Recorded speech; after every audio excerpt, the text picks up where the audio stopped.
Let's go.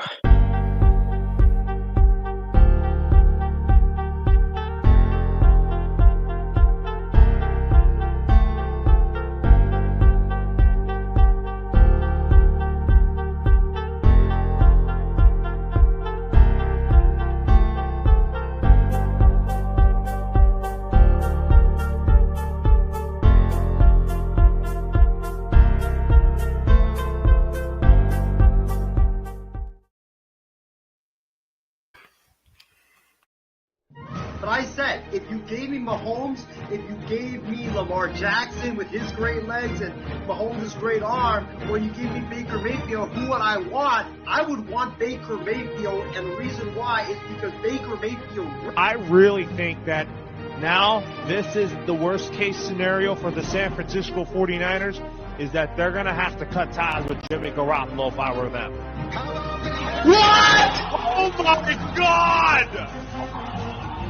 Wow, man!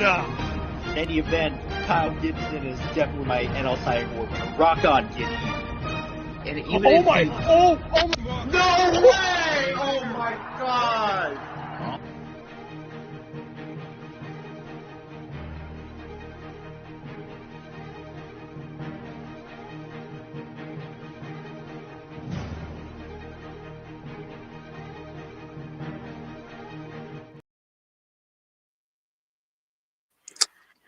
James, is that you? What? I don't have my glasses on. Am I seeing things? I'm back for the night only. Yes. What's up, everybody? Welcome into a Sunday edition of Sports Weekly here on both the MI6 Sports Network as well as the IM6 Network. My name is Isaiah, aka the Asian Skip Bayless, and my guy James is back. I mean, he hasn't been on in like 10 months, maybe even more than that, 300 plus weeks. I might be tripping on that because I'm not really that great at math, but not 300 weeks. I mean, 40 weeks.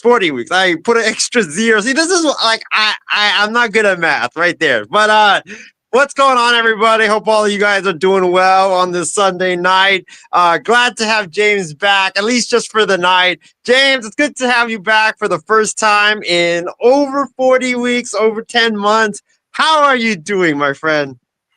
Sure.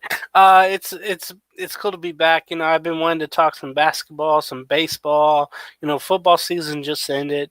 I'm guessing you guys covered that very well. I just actually did a show on Coast to Coast Entertainment Network, recapping the Super Bowl, and then previewing the off season and the draft and the free agent moves and whatever signings could happen. A lot has already happened with the coaching changes, and it's going to be an interesting offseason. I always love the off seasons when it comes to the sports leagues, so I can't wait to see what else happens. And I know I've been away for a while. It's just like it's been an odd time where I'm like doing other stuff. Coast to Coast Entertainment Network. I got Halos in the Infield where you catch me covering, not only the Angels, but MLB. So I just can't wait for that season to come up. And, let's just get into whatever happened with the NBA All-Star Weekend in your neck of the woods. Yeah, definitely. What happened on today and this weekend? I don't even know. But James, it's good to have you back. Just wanted to let y'all know that if you guys like what you're watching, we are on Facebook, Instagram, YouTube, Snapchat, TikTok. I think we were on TikTok before TikTok got taken down, and then it came back up. So if you are following, if you have TikTok, go on and follow us on TikTok as well. But let's get into it. Let's get into some basketball. All-Star Weekend was in my neck of the woods, James, as you mentioned, San Francisco. I actually, by the way, saw Dalton Connect at the Oakland airport. I think his flight got diverted. It was a very rainy Thursday night or Thursday afternoon. So I wasn't able to say hi to him. I bumped into him, but really tall, really, really tall he is, by the way. Yeah. Yeah. But yeah, NBA All-Star Weekend was in San Francisco.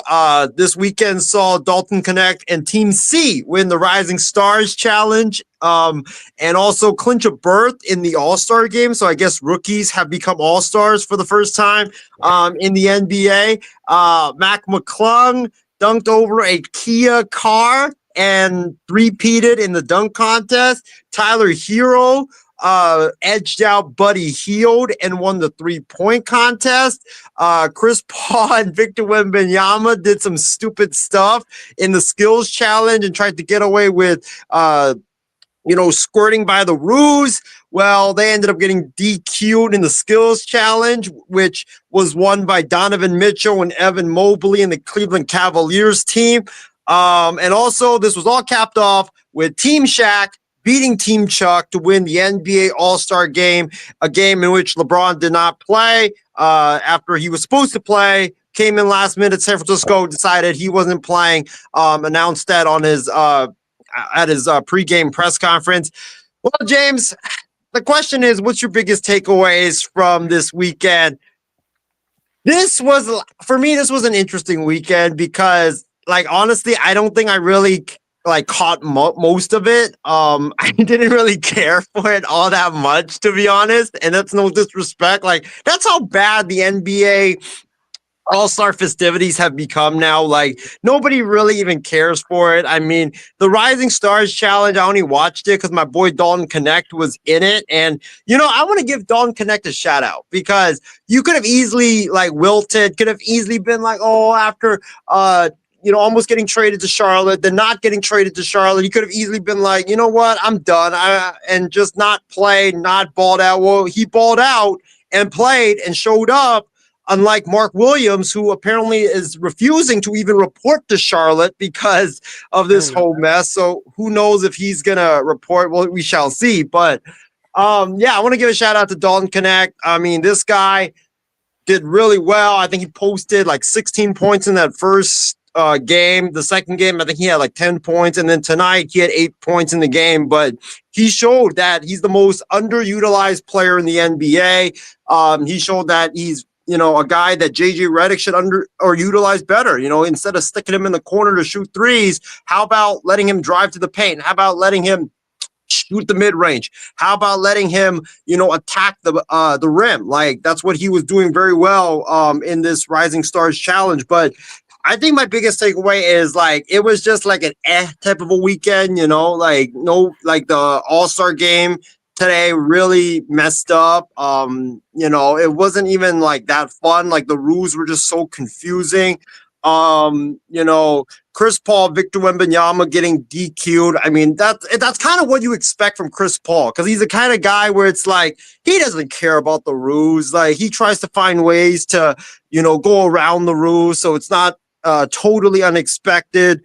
Mac McClung, I mean, that guy might be one of the greatest dunkers in the history of the NBA. That's how amazing those dunks were. I know he jumped over the car. He had other dunks that he did as well. But yeah, though he got some impressive hops. And then, James, I think my biggest and main takeaway was, how about my boy Dalton Connect doing something that Jason Tatum, Anthony Edwards, Steph Curry, and others never did? And that is become an all-star in his rookie year. He made the all-star game because he won the rookie challenge, and thus getting into the all-star game. We'll talk about what we think about that in a little bit, but that was my biggest takeaway, that Dalton Connect became an all-star, showed the world that he's a rising star and maybe a future superstar. So, yeah, that's my biggest takeaway. And LeBron, that's what you get for almost trading Dalton Connect. Don't ever try to trade him again. But, James, I'll go to you. What was your biggest takeaway about All-Star Weekend? I don't know how much you watched or you even watched at all, but what was your overall takeaways from this weekend? Okay, where do I start? Well, the background here, it feels like a kid's show. I feel like I'm on Wii Sports or something like that. Shoot that shot, James. Come on. We Vacation or whatever it was called. Yeah, that whole scenario, whoever wins the Rising Stars game going to the All-Star game as one of the 4 teams, it doesn't make them All-Stars. They were just All-Star participants, but they weren't elected as All-Stars. So that's the first thing. So Dalton Connect probably will never be an All-Star, but this is as close as he's going to get. So, like I said, I went to the gym on Friday, and then I saw two possessions of that Rising Stars game, and they were just throwing the ball away. And I quickly turned it off, turned on YouTube, hopped in the shower, and didn't care about it. It didn't really have anybody I knew, other from like Amen Thompson. We'll talk about him, of course, later on. And what Was his twin in the game too? I think so. His brother. I forget where his brother is, but Callan mentions time to quit the slander about the NBA Cup, and then those games will be the worst of the All-Star games. Shout out to hockey, by the way. They had a good 4 that was a good one. World things. I didn't see that either. I saw a little bit of Friday's action or Thursday's action. I don't care about the NBA Cup. I just don't want gimmicks in the regular in anything. That's basically it. But that was like a gimmick to have the 4 teams play each other on Sunday, and I didn't care for that. But Matt McClung being the winner of the dunk contest for the 3rd straight year, he just had the most creative dunks, but they were mostly, and yeah, it wasn't him, Callan, it was Mac McClung, the G League player who keeps getting the chance to be in the game because the All-Stars won't do it. Now, did you see the tweet or the post Morant had saying, okay, I think I should enter in the dunk contest because this isn't right, having a G Leaguer win every year? And then Giannis said, hey, maybe I'll do it with you. I hope that we get to see some stars. That would truly bring the contest back. But what I saw from the dunks from McClung were, it was always a reverse of some sort. And then he had the thing where he grabbed one ball and dunked in the other one. Somebody was jumping on the ladder, and all he had to do was tap it in and dunk the other one at the same time. We've seen that before. Now, and then I know he made some reverses, like I mentioned, but he had the one where he dunked over the Kia, and it could have been a disaster, but luckily, of course, he practiced it. He had both legs, luckily, up and over the car. No one, I think, can do a non-convertible car, like with the actual hood on top, the hood on it, or not hood, but the actual top of the car. It would be impressive if somebody jumped over that, but I don't think that'll ever happen. We remember Blake Griffin in 2011 dunking over or jumping over a Kia and dunking as well. But the thing is, he jumped over the hood of a car, not the top of the car. And there's people that thought JaVale McGee should have won the dunk contest that year because he dunked on 2 12-foot courts, I think it was, with one in each hand. I thought that was very cool as well, but I think because it was LA, Blake Griffin won that. But McClung winning the 3P, it just doesn't matter to me. But I hope that it brings in a like Castle. It was cool that he was there, but the other contestants didn't matter. Like, what was it? Had Jackson Jr. from Milwaukee. Matas Gonzales from the Bulls. Yep, he missed. I think he missed his actually. He had one where it was trending viral because it was some stupid thing, and I think he dunked it or he tried to dunk it and then it airballed or something like that. It was really bad. See that. But I don't want to see anything Chicago Bulls for a while. Honestly, I don't. Tyler Hero, this only makes him even of a bigger star. Of course, he was picked last to be in the All-Star game, and that was an awesome thing to see 2 Thursdays ago. And and then his star can only rise because now he's kind of the 1A, 1B great players that the Heat have, along with Bama and Bio. So it's good to see Hero win that 3-point contest. Everybody wanted Curry. Everybody wanted Hield. I wanted Norman Powell from the Clippers, but I don't know how well he did. Yeah, with the skills competition, I don't think anybody's ever been disqualified. I know there's been infractions in these competitions, but you knew Chris Paul, being the savvy vet he is, taking the cheap shots that he's always done, that, he was teaching Wemby something. And that's what you were hoping for all season long, that Chris Paul was going to teach Victor something, but not that, and not in the skills competition. But it was cool. The Cavs, they continue to win this season, and Donovan Mitchell, Mobley getting that was all cool to see. Sunday came, and it was the last time we're going to have the TNT guys, Chuck, Shaq, Ernie, and Kenny do the activities on television. So that was really melancholy. I know they did a preview of that after or in the middle of the last game. I think Kevin Hart gave them like fishing equipment and jerseys with all the All-Stars signing on it. So I guess that was cool, but it's bittersweet to see that. And then I thought they were going to be doing the pregame show or NBA tip-off, but it was the other guys who did it. But they were busy with their teams because it was Team Shaq, Team Chuck, Team Kenny, and all that. And then Ernie had to be the MC inside Chase Center. It was good to see all of them together again, but I guess experience pays off when you see this. You knew, even though it got kind of close, that rookie challenge team was not going to beat the Team Shaq's veterans. No way. And then I just love how the process, all the what do you call it? The choosing of the teams happened, where Chuck went all international as much as he could, and then Shaq went with all the veterans. Right, and then Kenny went with all the young NBA stars, and then again the team that came from the rookie game came to play. And again, they're not all stars; they just happen to play in the All-Star game format. That's something where you're gonna have to know about that.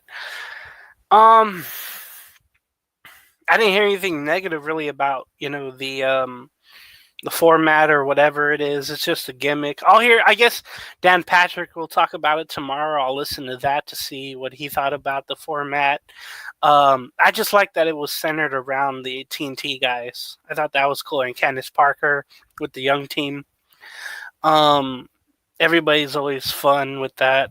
So I'm going to miss all those people. And then I just wonder what they'll do next year. I don't think they'll have the same format as next year. I think they're going to probably go back to old East and West formats.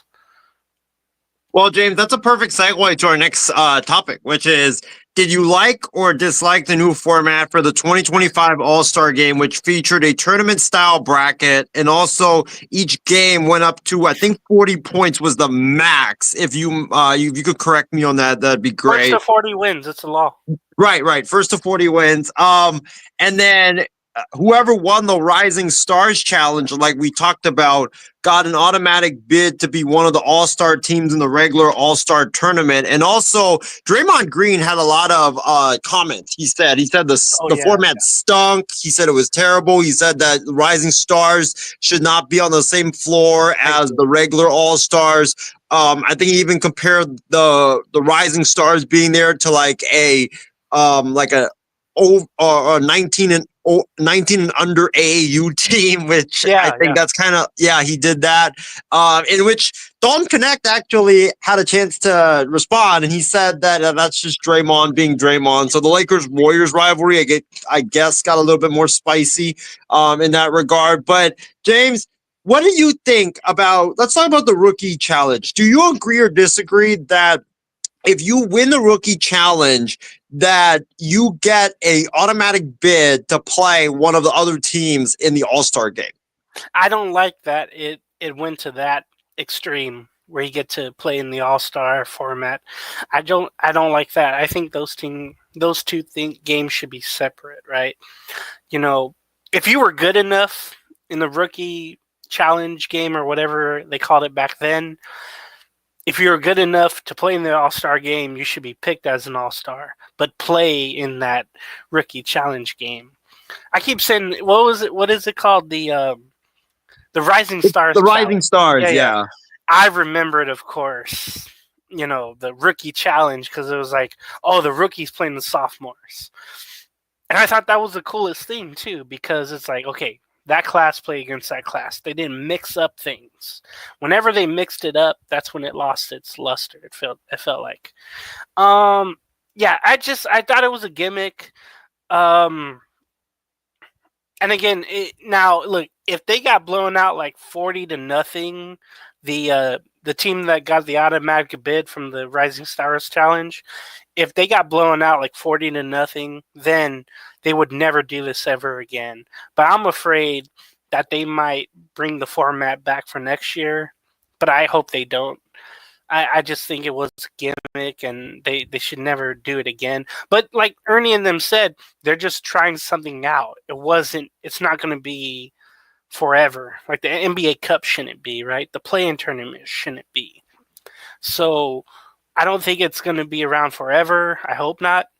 But I think it was just something you had to try. The NBA is, and even Chuck said this, I think, during the broadcast, where it's like, we're trying this because Draymond and all the All-Stars that played last year or the last few years said that, or Chuck said about all the All-Stars that they made the game so non-competitive that we have to try gimmicks now. And I totally agreed with Chuck there. And that's why I always loved him, because he said what he thought. And Draymond is always that way, because Callan mentioned that, the Athletic reported that Draymond Green said that the format stunk. And yeah, I don't think it stunk. You had to try something new, and maybe it didn't work, but it wasn't as embarrassing as what it could have been. Let's just say that. For me, James, I disagree with you. I think it was great. In terms of the rookies getting the automatic bid, because it made the rookie or the Rising Stars Challenge more competitive. Like normally you would see it like in the 130s, 140s when that would go on. Oh yeah. Yeah, but if you look at this Rising Stars Challenge, and we're just talking about the Rising Stars Challenge, like specifically, I mean, it was very competitive. Like Team C, Team D, Team A. It was you had competitive games that went down to the wire in all those games, and I think that a lot of it had to do with the automatic berth being at stake. Like when you have that, it's like MLB with the World Series being at stake. The MLB having the World Series berth on the line, home field advantage in the World Series being at stake. I think that, honestly, that made the players play harder in the All-Star game. So I do like that, because normally in the Rising Stars, it's like 140 to 138, right? It's like 150 to 149. It's not competitive at all. But in this All-Star game, like, you had guys actually defending in the Rising Stars Challenge. You had guys actually sharing the ball, like running actual plays. Like, I was impressed by that. Do I think it's going to continue? I mean, probably. I don't know, because like you mentioned, if the Rising Stars team that won played against the regular All-Stars and they got blown out, it probably wouldn't continue. But the Rising Stars put up a fight. I think they lost 40-35. It was like something really close. So I do think that it should continue. I think that just because, first of all, you would have more rookies that other people don't really know about because they're not on the biggest stage, get out onto the biggest stage, and they'll get more recognition, and also they'll play harder. So I do like that aspect of it. But but here's the thing now. So like we talked about earlier, does that make Steven Castle, Dalton Knecht, Zach Edey All-Stars then? Because they technically were in the All-Star game. No. Because they weren't voted in, or the coaches didn't vote for him. They weren't part of that 24 that got voted in. So no. All right, so give us your thoughts. Do you like or dislike the fact that the NBA made the Rising Stars Challenge have the winner gets to play in the All-Star game, the regular All-Star game, or do you disagree with that? But speaking of the All-Star game, James, you mentioned the format. It was a 4-team tournament, the rookie team playing against one of the OG squads, and then you had 2 OG squads going at it. And then they would play it was like a tournament style thing where they had 2 teams going against each other, and then it would be winner. If whoever gets the 40 points first wins, and then the winner of both games played each other in the finals. James, to be honest, I didn't even I think I'm like most people where I'm like, I didn't even really know about this until this weekend. I knew the NBA had come up with some sort of gimmick format, but the thing with this format is I like it like the old days where it's one game. I feel like this format is just super confusing where you're like, okay, this team is playing this team and then this team is playing this team. It's like, what? It just doesn't make any sense. I like it to be one game where you have 4 quarters. I thought in this game you would have a halftime or whatever. In this tournament you would have a halftime, but it's just 40. Whoever gets the 41st wins.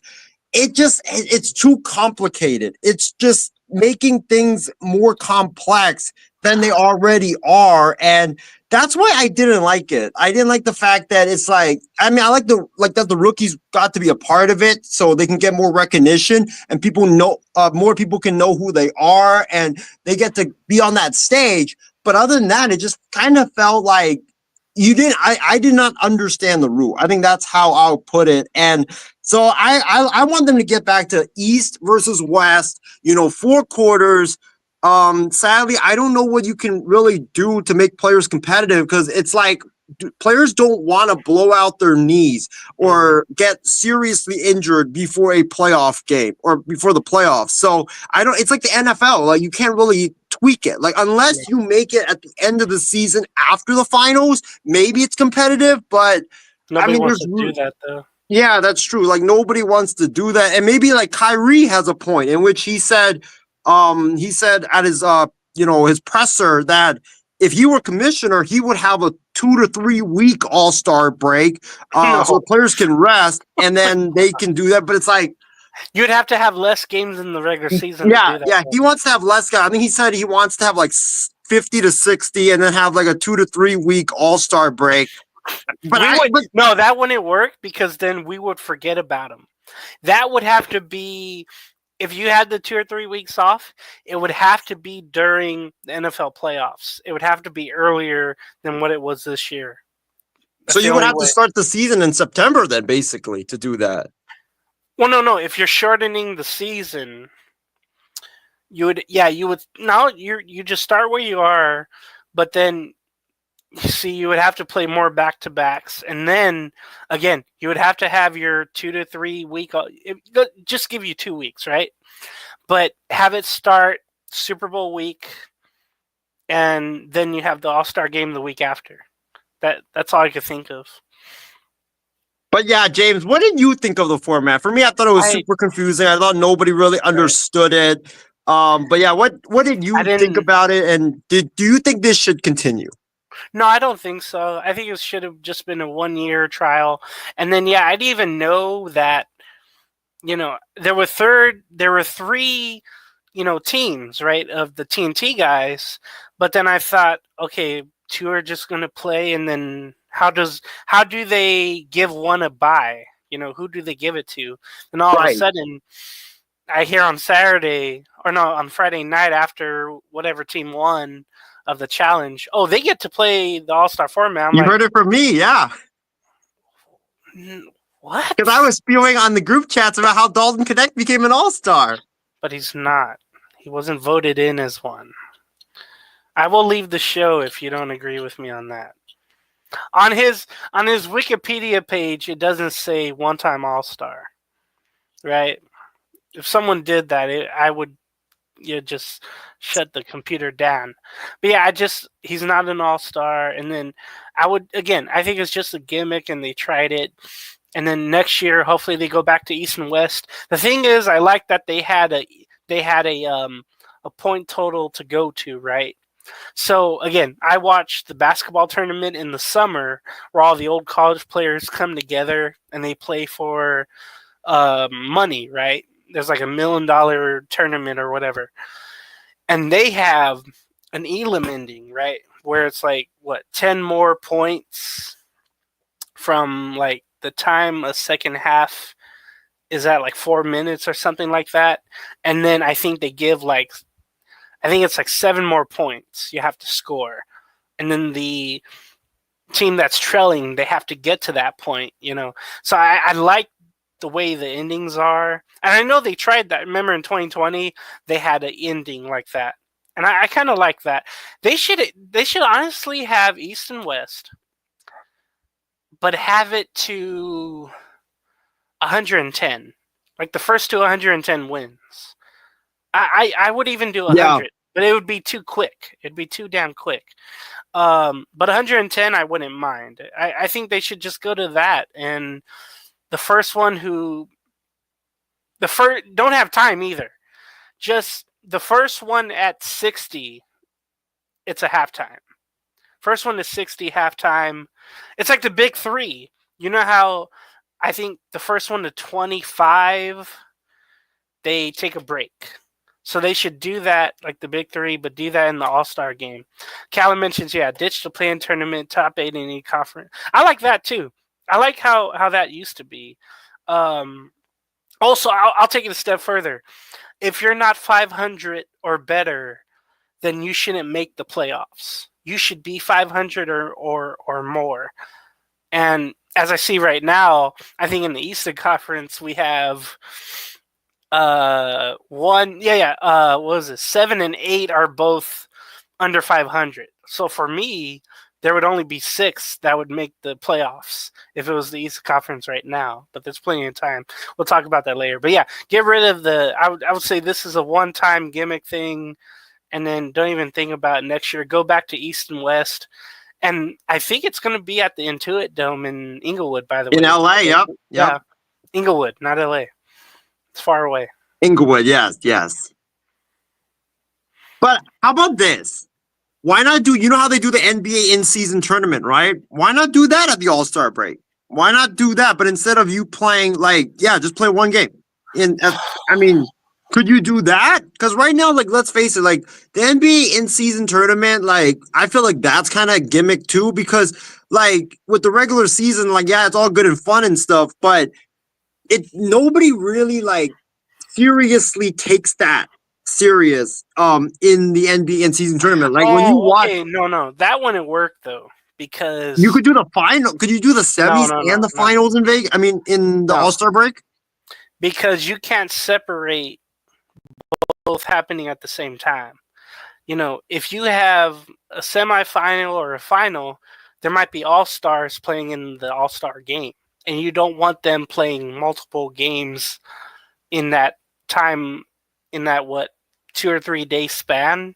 You don't want that overshadowing the all-star game, and then they play that, and then they play in the all-star game. So you don't want that. That wouldn't work to me.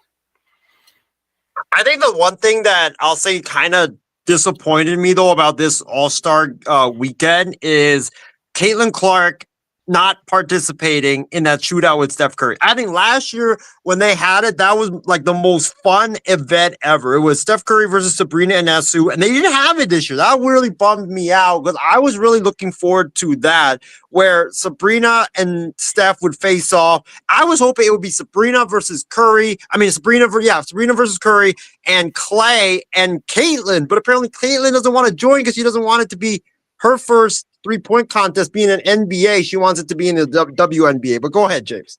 Her back hurts from carrying the fever and, making the playoffs. And I think she's done enough to earn her break. She didn't even join that women's 3-on-3 league on, TNT or whatever. She deserves a bunch of time off, and she deserves it. And she doesn't have to play. She for does, anything. yeah. She makes she does. so much money off of advertisements and all that, commercials. So I could see why it would only hurt her doing it than help her. Yeah, it's I didn't I love her, but I think it was the right decision not to do it.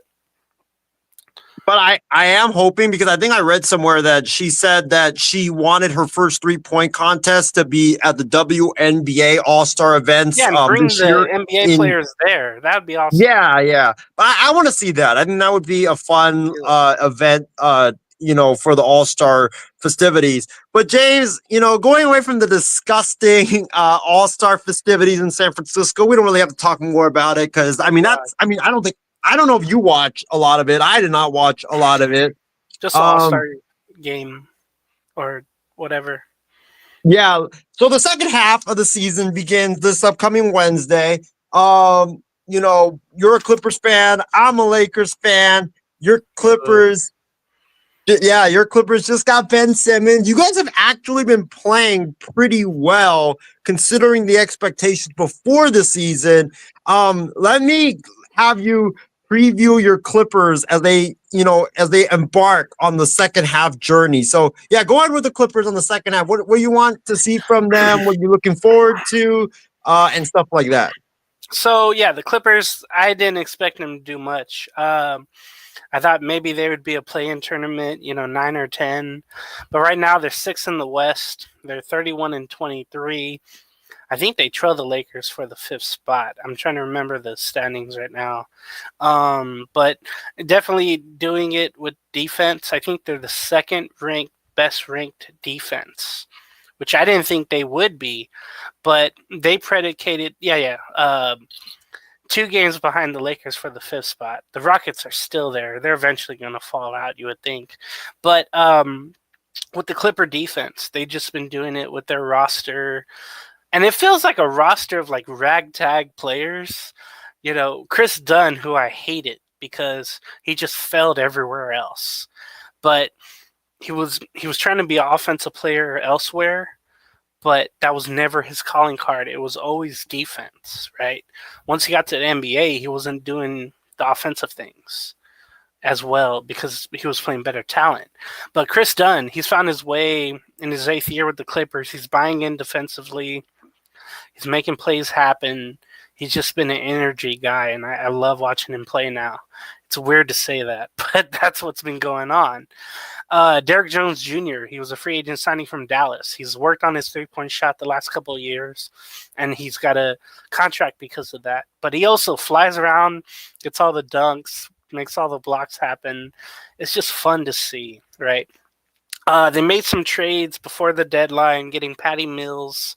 He's a veteran guard that you can play, off the bench, and I always liked him wherever he went.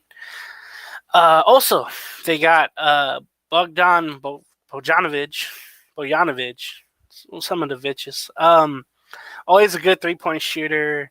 He's good to have off the bench when you need a 3-point shooter. And Drew Eubanks, they also got in a deal with Utah, I believe, with Patty Mills, I think. So, Beauchamp, I know he was a G League guy with Milwaukee, but I don't think he means much.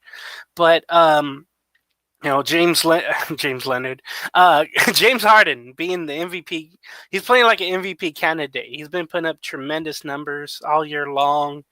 He's just been awesome offensively, and here and there he'll get a steal, and it's pretty wild to see that. Kawhi Leonard, he's come back. I think he's been back for about a month now, and he's just been solid.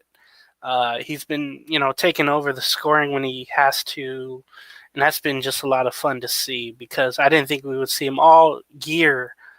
By the way, Patty Mills from, I think, St. Mary's. Yeah, St. Mary's. So the West Coast Conference, stand up. Norman Powell, who maybe should have been All-Star, but early he was really on fire, especially from 3-point land. He'll have a pull-up 3. You can swing it around, and he'll make a 3 too. It's been a lot of fun to see that. Zubac, he's been pretty dominant inside. That's been fun to see because that's kind of a dying art, is a true center.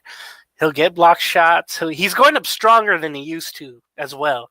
He used to go up very nonchalant and get blocked or get fouled, whatever the case was. But now he's taking it to the basket. He's really doing well with that.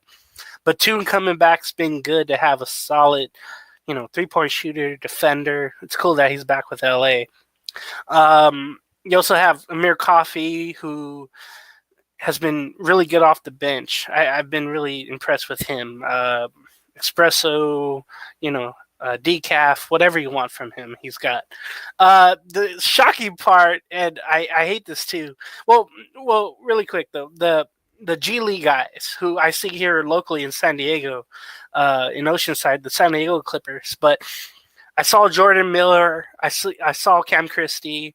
They're two-way guys, and they're solid. They're not NBA players yet, but having the two-way guys, they're pretty cool. Kai Jones is that high flyer who had a bunch of dunks in the preseason that kind of went out there. Flower is the same thing as a G Leaguer there. So you have 4 G Leaguers there who go back and forth. But Ben Simmons, okay. It's players that I really don't like or you can't really trust, and they go to my teams, right? The Angels, the Raiders, and now the LA Clippers. You have, Kobe Brown, you throw him, he's another G Leaguer as well. But Chris Dunn and Ben Simmons, those 2 guys where it's like, man, I hate how they played. But for now, they've bought in. Like Ben Simmons, they had the win in Utah Thursday night. Yeah, Thursday night in overtime by 4. And Ben Simmons was out there deflecting passes, getting steals, and he had no hesitation on a breakaway layup. And I thought to myself, okay, we all knew that mentally he was shot. Like, he has something. But it's just about trying for him.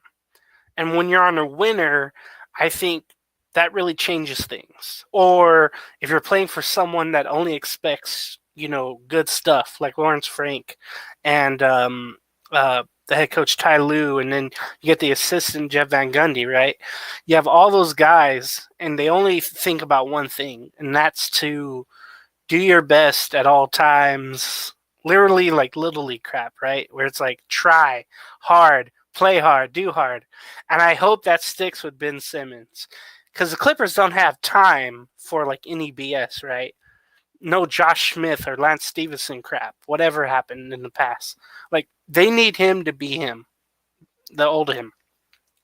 But they've done it defensively. I think they've been number 2 in defensive rankings. And they've been 5th or better, I think, the whole season. And that's just been amazing to see. Now, I'm sorry, 3rd. They've given up the 3rd least points in NBA, and it's just amazing to see that. You didn't really expect that, but it's been great. I just hope they keep it going again with the defense. I hope that's a priority. With the assistants that they have, that it's going to happen. The schedule coming up, though, let's see. I know. Oh, yeah. So the Lakers, right? It's been like tough sledding playing against them, and I think they have 2 more games left with the Lakers at the end of February. The Clippers, they go on a East Coast trip: Milwaukee, Indiana, Detroit, and Chicago. 3 of those games are very, very tough. You have Detroit, who we'll talk about later. Just solid. And then you have the Lakers twice. You play at Phoenix, then you host Detroit and New York. I mean, that's really tough right there. That honestly really is.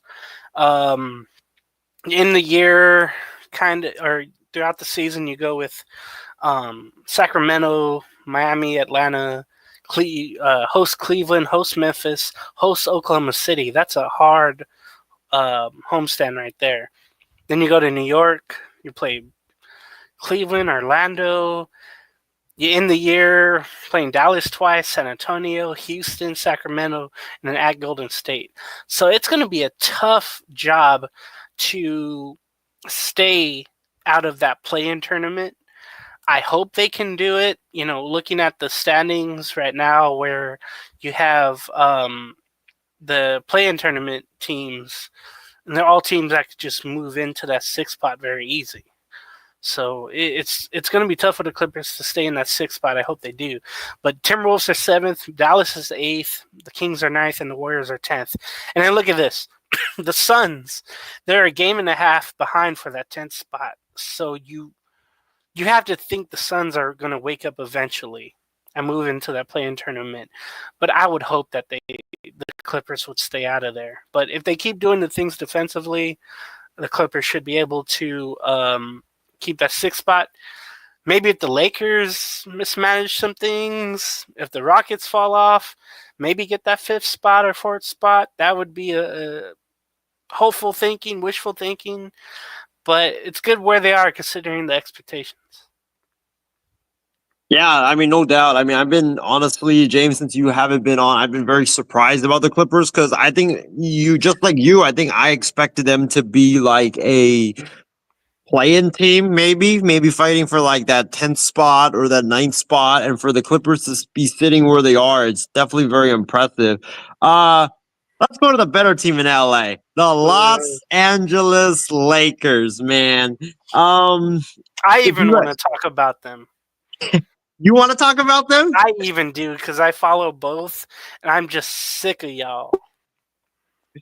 Yeah, man. If you haven't heard I think 2 weeks ago, if you've been living under a rock the last couple of weeks, the Lakers got Luka Doncic. Yeah, you're not dreaming. That's right. We got Luka Doncic from the Dallas Mavericks. It was an absolute gift from the Dallas Mavericks. Mavs fans are still pissed off. They're still whining and crying like the little small market collusion, exactly. But yeah, the Lakers traded Anthony Davis to the Mavs for Luka Doncic in a trade that shocked the entire NBA. It was a trade that had me hallucinating at Buffalo Wild Wings, eating those hot ass wings, and I was, I screamed in the middle of the restaurant saying, like, James, literally when I got the news that we got Luka from my guy Ben Cruz, shout out to you, Ben. But I got the news from Ben. I was eating like a hot ass buffalo wing from Buffalo Wild Wings, and I kid you not, I literally shouted in the middle of the restaurant, "Holy crap, the Lakers got Luka! Oh my God, we got Luka! Oh my God!" And everybody in the restaurant, I kid you not, turned around and looked at me like I was some like mental patient. Like, because you are. Oh, let me tell you where I was. Go ahead. So I was at a friend's house, and now, you know that I don't play video games. I don't play games like life is a game. I'm losing, right? So I was playing that Mario Kart, whatever. Like, it's like Candyland where you like move spaces and do games and stuff, right? On the Nintendo Switch, right? So I don't know what the hell I'm doing. But I'm playing it, you take turns, you make decisions, and then you move on. And you wait for others to do their stuff. So all of a sudden, like, I finish what I'm doing. I move up to a spot on the game. I put down my Switch controller. I get my phone. I go on Instagram. I look at Sham's, story or his post or whatever. I'm like, no. 20-second, 30-second timeout. Oh, I am not seeing this right now. This is a Photoshop. What everybody wants is all the stars to go to the Lakers, right? They all want them in Laker jerseys, right? Every offseason's like, this guy could go to the Lakers in this dream trade. And it literally freaking happened. And I was sitting next to a Laker fan, and he got out his phone. He's like, oh my God, no way. It happened. No way. We got Luka Doncic. I'm like, I just saw that right now. I'm pissed. And then when I saw who it was for, it was like, okay, no way LeBron would trade AD, right? And he literally did. Now, the thing is, if you ever noticed watching the Lakers-Mavs game in the past, like, Luka and LeBron would meet after the game and give, like, a little dab, a little hug, and talk. Like, I admire your game, basically, LeBron would be saying. And he's done that for years whenever they would play each other. And remember, they play each other, 3 times a year now? And there's always been admiration for his game from LeBron. So that's why this made sense, right? But I never thought AD would get... I thought AD was going to be the guy after LeBron that would bring in his free agents, right? But I think the Lakers thought, because of his injury history... And it happened to be His the first. age. He's 30, 31, 32? 30. I think he's 31, about to Okay. be 32. So he's got like a couple more years left of his prime. And then what didn't help is that he got hurt in his first game as a Maverick. That really hurt, literally. So that didn't go well. And then Luka takes off a few games. But I thought he still needed like a couple of weeks to play 5-on-5. But they rush him back. He played Monday against Utah, and he did okay. And then they lose in Utah, but I don't know if anybody special played in that game. I can't remember. Mario Party, thank you, Callan. That was it. And I actually won like all 3 games without knowing like the rules. I was just asking my fellow players. I was like, "Oh, what should I do on the menu? Should I buy this, or should I go this way or that way?" And they looked at me like, "How the hell did you know how to play this?" I said, "I don't." But the collusion part, right?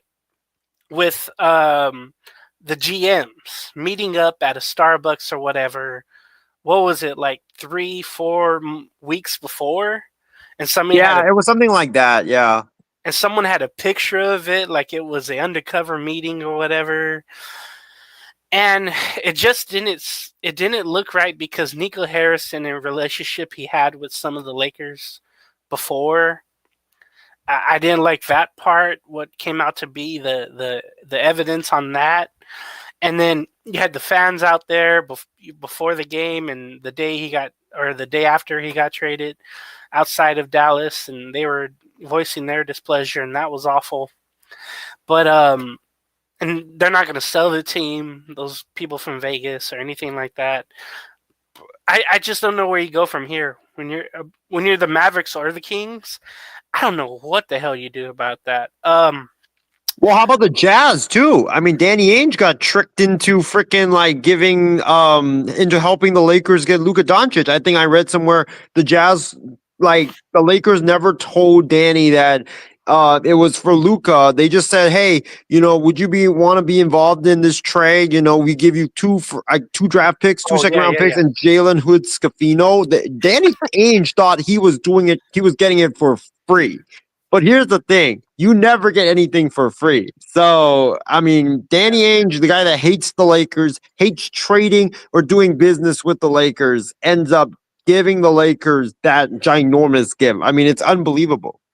That they got, I think, 2 second-rounders, I want to say, in that the Jazz did, along with Hood-Schifino. And one of them were a Clippers second-rounder as well. But yeah, I hated that trade, but damn it, it made that Monday game I watched, and they had all the seats with the Luka shirts, and literally people were wearing them, and they haven't worn anything like that in so long. Like when they first moved to Staples, everybody wore those LA Laker t-shirts, but after a while, everybody was on their phones and all that. Whatever. Callan, I didn't want to mention that, but it's obviously a possibility, because the owners are from Las Vegas. Las Vegas wants a team in the near future, but I can't see the Dallas Mavericks moving. They've been there since 1980, and it was just funny because I was watching some of their first games in their history before they got good, but they've always had attendance there, even when they were bad. It just sucks because Mark Cuban, I don't think, would have made the deal.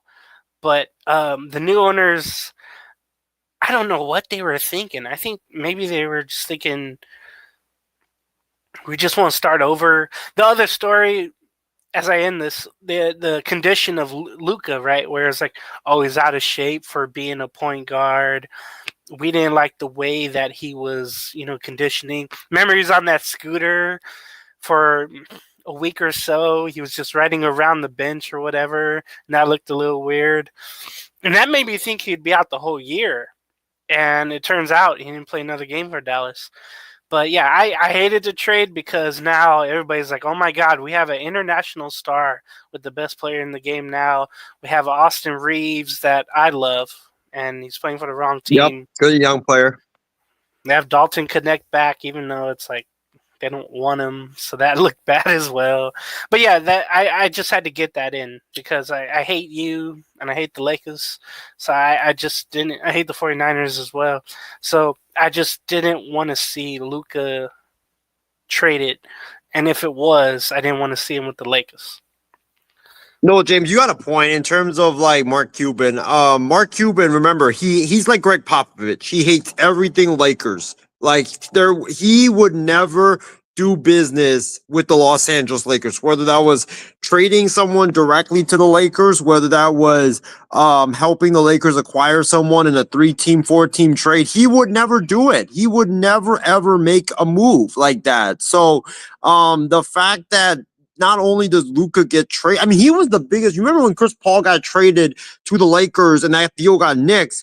Mark Cuban was actually the biggest like proponent and the guy that went to the league saying like, "Hey, you got to stop this. You got to stop this. This is unfair. This would be absolutely unfair." So there's no way if Mark Cuban was the owner that he would even. First of all, he would never trade Luka because he's like very loyal to the superstars, and there's no way in hell if he did trade Luka that it would be to the Lakers of all teams. So that's why I think it hurt the Mavericks fans a lot because the Lakers are like one of the biggest rivals of the Mavericks. They hate the Lakers with all their heart and all their guts and soul. So it wasn't that they just traded Luka. Like if they traded Luka to the Clippers, if they traded Luka to the Hornets, if they traded Luka to the Celtics, or if they traded Luka to Brooklyn, I don't think like the fans would be as pissed as they are. It's not that you just traded Luka; it's the fact that you traded him to the Lakers. I don't know, because most of the talk was like, oh my God, you traded a 25-year-old superstar in the making. Like, nobody does that. No. That's what I kept hearing. I didn't hear about, oh, you traded him to the Lakers. I just heard about his age and his future, and you never trade anyone like that unless you're desperate and you can't make ends meet. And there's no way a team like Dallas like financially would have a problem. That's why it didn't make sense, right? I don't think it was because it was with the Lakers. What made sense was that meeting, that picture that came out, the relationship with Harrison with some of the Lakers, which I forgot how, but I remember they said there was a 2013 he had something. Callan mentions, yeah, it was in the same state like San Antonio, Dallas. And we've seen that before. Oh yeah. But it was just age and the potential. You don't trade that unless you get a lot back, and you only got what? Max Christie back. Max Christie, which he's nice. He's a good young nice player. He's been okay, but I mentioned on Callan's show that he better be an all-star. He better be an all-star. And then I think they got a 2029 first-round pick from the Lakers. Yep. That's it. That's all they got on AD. They didn't get both. They just got one. That's awful. But like I was saying, back to the Lakers preview. I mean, we got Luka. If you also been living under a rock, we also traded Dalton Connect to the Hornets for Mark Williams, and I was extremely devastated by it. I was heartbroken. Felt like I got left at the altar and cheated on at the same time. But you know, it was funny because, James, you talk about the Luka trade being shocking. I think what happened with Connect and Mark Williams, that was even more shocking, because when have you ever seen a trade rescinded in the NBA because a player fails his physical? Like, you never see that a few times. Yeah, I've seen that a few times. It's happened a few times maybe, but it like rarely happens. So and now you got that situation where the Hornets were protesting to the league. I guess they filed a complaint, but then Adam Silver said they didn't file anything. So I guess that was all bluff by the Charlotte Hornets. And now it's funny because Mark Williams, the Charlotte Hornets, put out a statement welcoming Mark Williams back to the organization. And then a couple of days later, they're like, we're going to protest this. This is BS. This is unfair. And now Mark Williams, he hasn't even reported to the Hornets, and there's reports that he might not report to the Hornets because he's extremely pissed off at them for trading them, for trading him. But yeah, I think with the Lakers, they're right now they're sitting at 32-20. They're fifth in the West, 12 games over 500, which is I think a shock because I expect them to be like what last year and the year before where they were like seventh or eighth and fighting for the play-in. But JJ Redick's definitely made an impact there in Los Angeles. LeBron, thankfully, has been healthy for the most part of the season. Reeves James and I know how great Austin Reeves is. He's been playing on a whole other level. He's been very impressive. I think the last 12 games, James, before the All-Star break, Reeves was averaging 27.0 points per game. That's how insane this guy was. I think he had one game he put up 45 when he was the main ball handler. Yeah, against Indiana, and that's a pretty solid team too. So, Luka, can I mention one thing about the Mark Williams deal? Yeah, go ahead. I wanted your thoughts on that too. Like, what do you think about Mark Williams? Like, getting? I guess he's very pissed off with the Hornets. There's no timetable for him to report. He might there's a legit chance he might sit out the rest of the season. Yeah, I was watching his highlights. Whatever they could show, on NBA TV or ESPN about the trade, and I thought to myself, man, he's really active inside. He blocks shots, he gets rebounds, catches alley-oops. That's all awesome. But I felt you had that with Jackson Hayes already. It is interesting to note. It's like AD and LeBron, remember like 3 weeks before the trade, they were saying, oh, we need a big man inside who can get rebounds and alley-oops and blocks and all that, be a force inside. And they literally trade the big man they have that they use AD away. But it's a great opportunity for Jackson Hayes. Remember last year I mentioned to you, when I was talking to you, I said Jackson Hayes needs to be in the starting lineup. He needs to be a focal point. Yep, you nailed that. Be a center. They run better with him and Reeves together on the floor. When LeBron doesn't have the ball, when he's off the ball, Reeves can have a pick and roll with Hayes and get the alley-oops. Remember the first game with the Lakers, Luka Doncic had the alley-oops to Hayes to start the game. It was Reeves and then it was Luka who scored gave alley-oops the first two baskets to Hayes were alley-oops. So I thought right away you have something there, and LeBron could chill, Hachimura could chill, and then you have things going right there. So I love that they just had Hayes out of position. But I love what JJ Redick's done. And you can't forget the fact that he lost his home in the fires in Palisades. So, his family and him scrambling to live somewhere else. Meanwhile, he has the stress of being a head coach in the NBA, let alone being the coach of a LeBron team. That's in its own galaxy of stress. I know him and Connect have had issues just with that one segment where they're mic'd up or not mic'd up, but the microphones caught Redick, and I think it was in Philadelphia. Yeah. Mm-hmm. And it was like, we ran the play for you. We ran the play. And he had to call a timeout.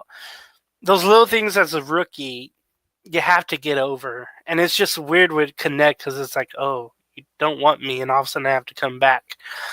I wonder if he's just at the end of the bench now, or if they'll try to work him in.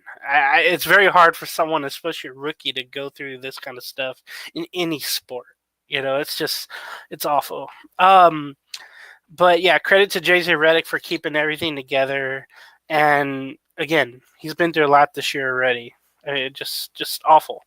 But I've always liked his basketball mind, even though he said stuff about old timers. I hated that. I wish he would, mend those comments and say he was sorry about that. Like they were playing against plumbers back then or whatever. And bakers. Bakers.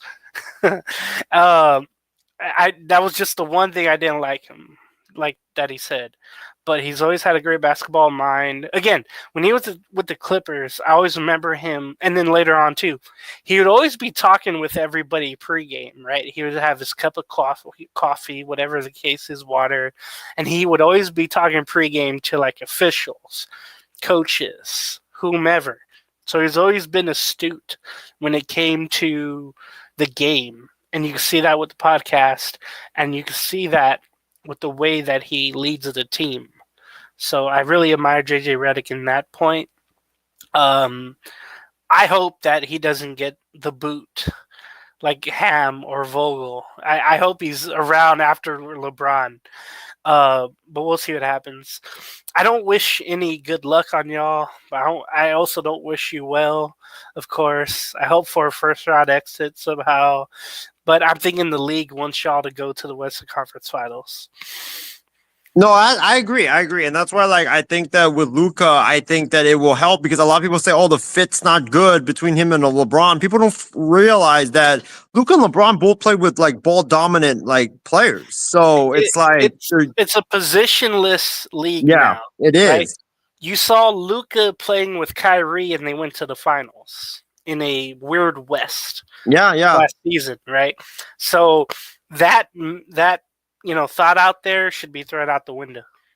Yeah, totally. And I think that the thing with the Lakers is, and I'll keep this short with the second half preview, is defense has gotten better. Dorian Finney-Smith, Jared Vanderbilt, them coming back has made a big impact to the defense. I think the Lakers defense, ever since December 13th, they're now, I think, third in the NBA in defensive rating. So that's been really good to see. Luka being there, it will help LeBron. It will help take off some of the playmaking, shot creation ability, and LeBron, he could chill, like you said, because you have another point guard there in Luka there to make plays. Jackson Hayes, you nailed that. He's gonna be a key for us in the second half because he's gonna be the starting center now. Now with no Mark Williams, so I think that he's a good big man. Like people forget, he's got the hops. He can block shots. He can change shots at the rim. He's very active. So I'm looking forward to seeing what he does. I think the real beneficiaries of Luka and LeBron being together is Dalton Connect. I think that, he showed this weekend, like, he could do more than, being in the corner, shooting threes. He's a guy that can attack the rim. He's a guy that can dunk. He's a guy that can shoot the mid-range game. And I hope JJ utilizes him more in that role, like a Klay Thompson, like a prime Klay Thompson type, instead of just being in the corner. But with Luka and LeBron, they're going to collapse the defense. They're going to, you're going to have open shooters left and right.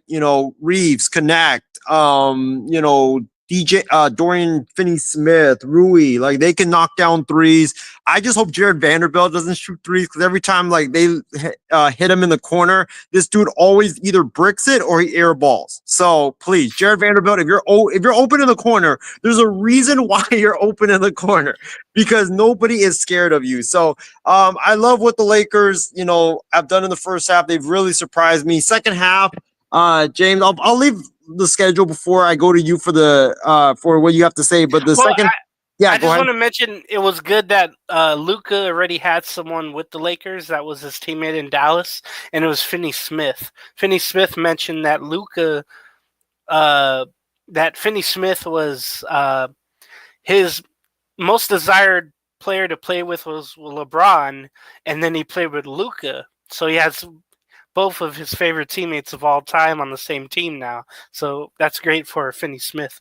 Well, and he also reminds me like a KCP, a guy that's really good at defense and can also knock down the three. Like he's like a three. He's like your typical three. He's better at defense than KCP was. That's true. But the Lakers' schedule looks like this. They are right now fifth in the West. 11 games out of first. Two ahead of the Clippers. A half game back of the Rockets for fourth. I think 2.5 back of Denver for 3. The games for the Lakers, they open the second half against actually against the Hornets. So maybe Mark Williams will show up for that game. Who knows? Or maybe he'll sit the rest of the season out. Who knows? But Dalton Connect's revenge game against the Hornets maybe on Wednesday. Then they play the Portland Trail Blazers in Portland. back to back, and then Saturday against Denver, and the next Tuesday, James, against the Dallas Mavericks. Luka's Oh my revenge game. gosh. Those two games on Saturday and on Tuesday are going to be one of the best games to watch. So tune in for that. But yeah, that's the Lakers' second half preview. I want to see, Luka and LeBron get comfortable. I want to see Jackson Hayes, in a bigger role, see how he does. And I want to see a bigger role for Connect too, because I think he would really benefit from having a lot of the attention on Luka and LeBron. But James, going into our second to last NBA topic, which is which disappointing NBA team is under the most pressure to turn it up in the second half as we go head towards the second half. For me, and I'm gonna keep this short. I think it's for me. I'm gonna go with the Golden State Warriors because you got Curry there. Jimmy Butler's there now. You made all these moves to win now. So if you don't even get to the playoffs, like let's say you lose in the play-in, because right now you're 10th, you're about 2.5 back. No, you're 3.5 back of the 6th seed, which you could do it because you have Butler, you have Curry, but I mean that dynamic with Curry and Butler, it looks great. The 4 games they play, Curry with his threat to shoot the ball from behind the arc, and then Jimmy Butler's that post-up player that can get you buckets if the 3 is not going in. I think it's a perfect combination. But I think it's the Warriors. The Warriors. You got Butler. You made that desperation trade. You got to make it pay off by having a great second half and at least making the playoffs. Because Draymond's running his mouth. He went on TNT and said, "We're winning the chip."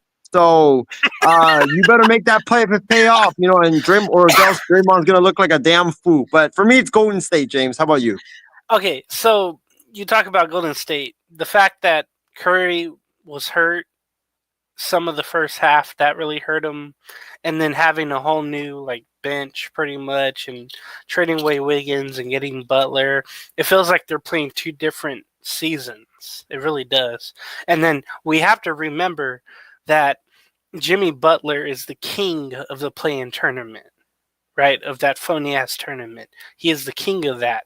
In 2023, remember, he had to win 2 games in that tournament, and they went on to upset the Celtics and go to the NBA Finals with Miami. So you have to remember he's the king of that. So if they get in there, if they stay in there, he's going to be a force. And it seems like he's playing way better than Andrew Wiggins could ever with the Golden State Warriors, other from that 2022 run.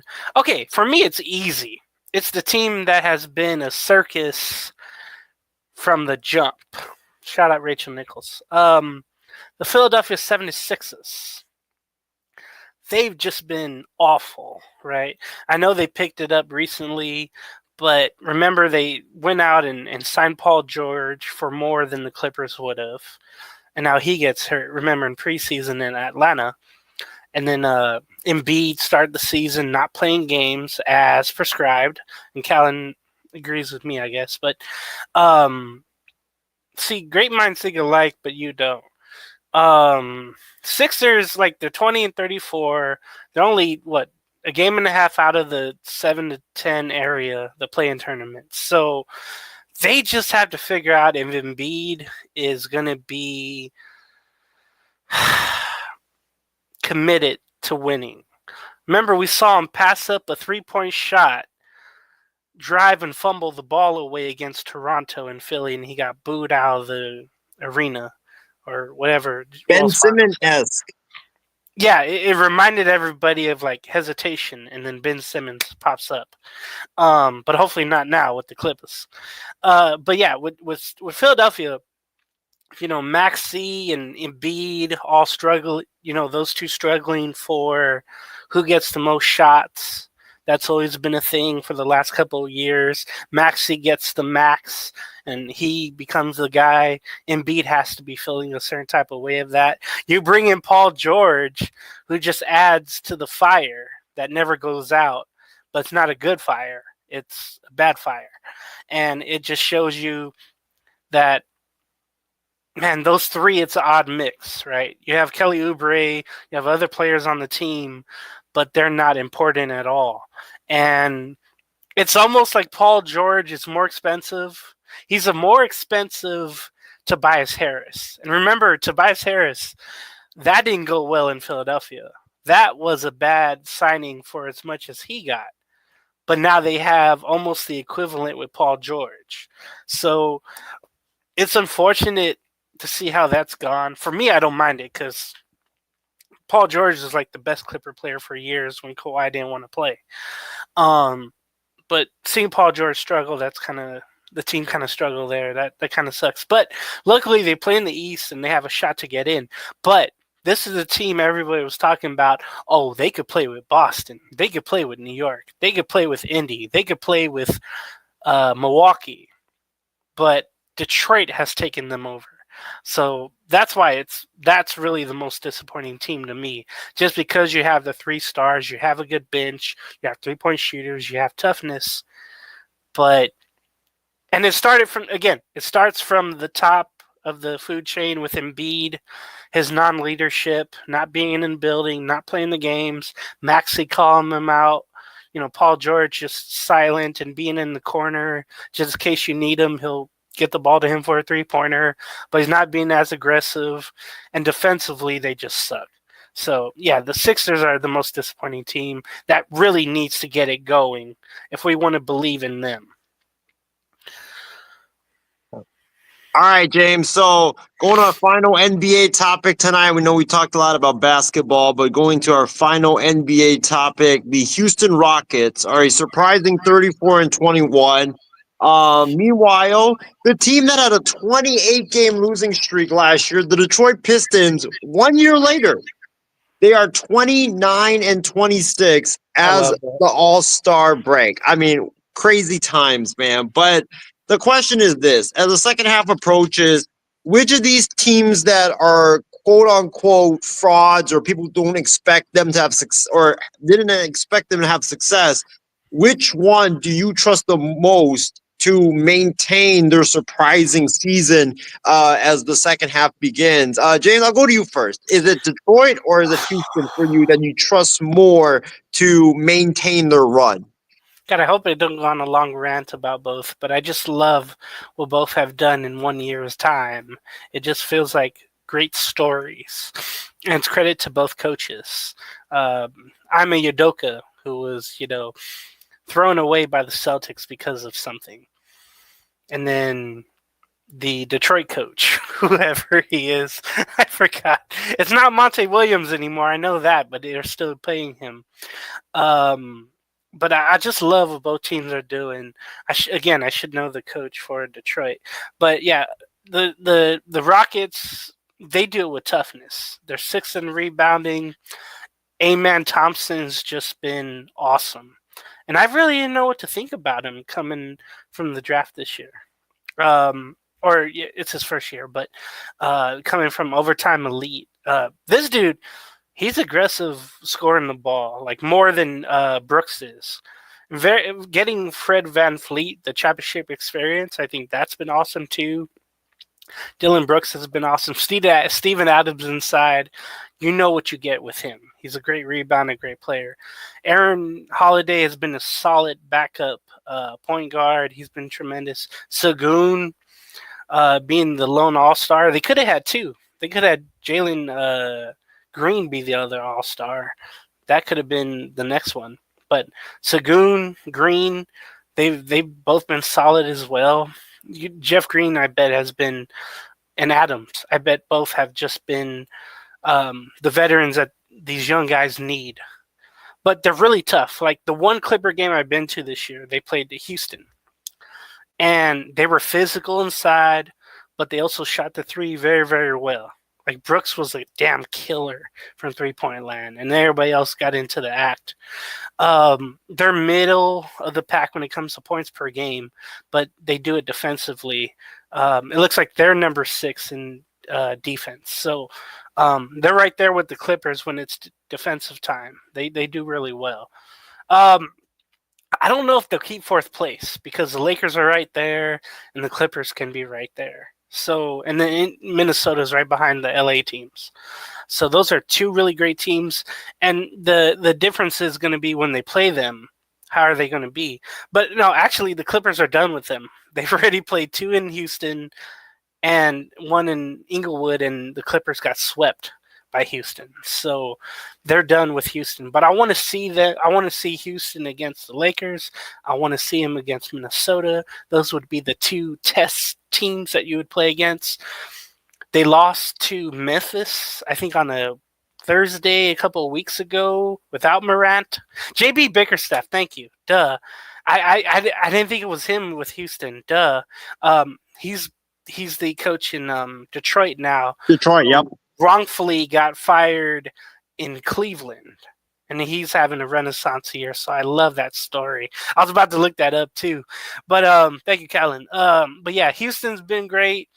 But the story, and again, I think Houston, they dropped down to 6. If I'm answering the question correctly, I think they dropped down to 6. Which team you will believe will maintain their surprise in the second half? Yeah, I think they dropped down to 6 eventually. But Detroit, what are they, number 5? I want to say they're 5 in the East. Yeah. Yeah, 5th in the East. The East is it's like Boston, Cleveland, and then it's almost like everybody else, right? Yeah, the 4th in the Central. That just shows you how good the Central really is this year. And then you just have Boston, basically. But what I love, Cade Cunningham, he's been healthy this year. He's just been balling. He gets his first year All-Star appearance. I love what he's been able to do. Like, he's getting to the basket. He's shooting the shots, whatever, 3-pointers. He's been great. They have 2 juniors on their team, which I didn't know. Hardaway Jr. and Ron Harper Jr. That makes me feel really old. But Tobias Harris is back with the Pistons, and he's been solid. But Jalen Ivey, Ronald Holland II, those are just names I notice. And then Azur Thompson, A-Man's brother, is with Detroit. And he's been really good. So you combine all those young players with Jalen Duran. You throw in Malik Beasley and, like I mentioned, Hardaway Jr. You have an odd mix of players. And Dennis Schroeder, by the way, they acquired. I think after the All-Star break, I want to say. I think he's been on 4 teams this year, Schroeder. But Isaiah Stewart's been a force inside, even though, like, every night I get home from work, he's on YouTube because he's getting into it with somebody. So it's just something that he has to. You don't have hands, Isaiah. Isaiah Stewart has hands. We've seen that. But Isaiah Stewart, if he doesn't get into too much trouble, he could be a real force without the negatives. But I just love that they've used a 3-pointer, but they're also tough. And that's the trait, I guess, with both teams. But looking at their standings, man, I hope they stay where they are. I feel like they could drop as well, but I just love that they're number 5 right now. I think that's just something you never would never expect after losing 28 games in a row last year.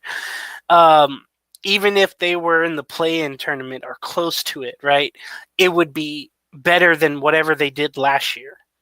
And they've outdone themselves being number 6, right there with Milwaukee. They've been a great sight to see. 3 games above 500. And then also, the last topic we had, about the disappointing teams.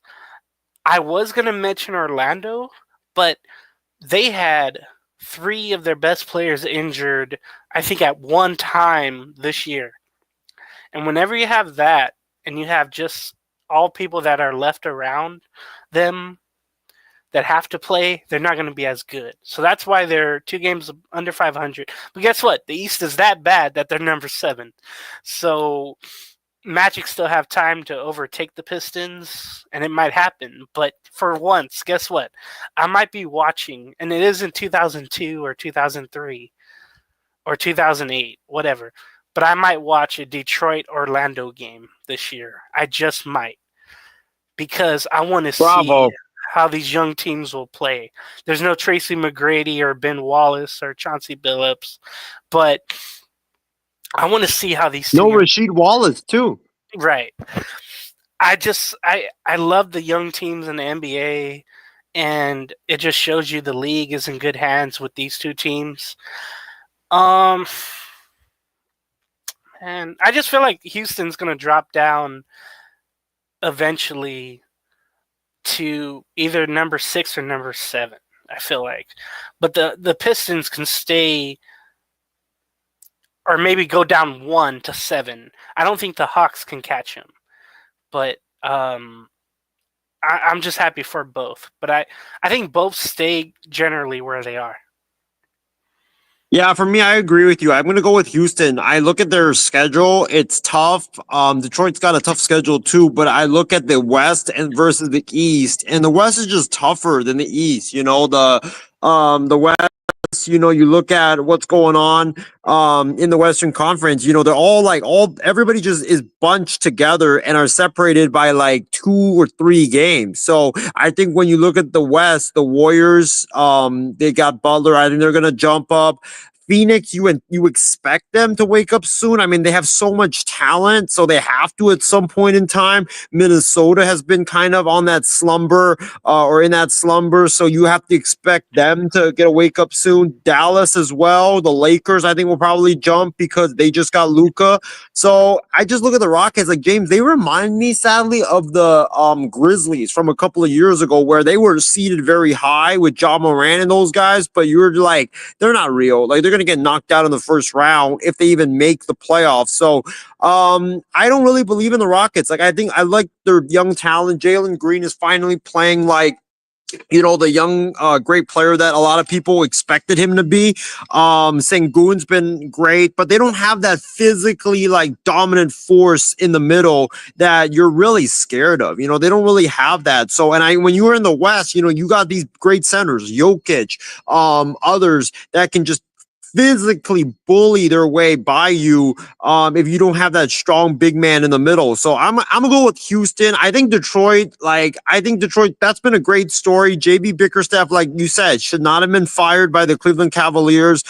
He's a great coach with young players, with young teams. And they're doing basically what Houston's doing. I think their defensive rating is one of the better defensive ratings in the NBA. So I just think Detroit has the easier conference that they're in. I think Houston's like in the West. I mean, that's a gauntlet.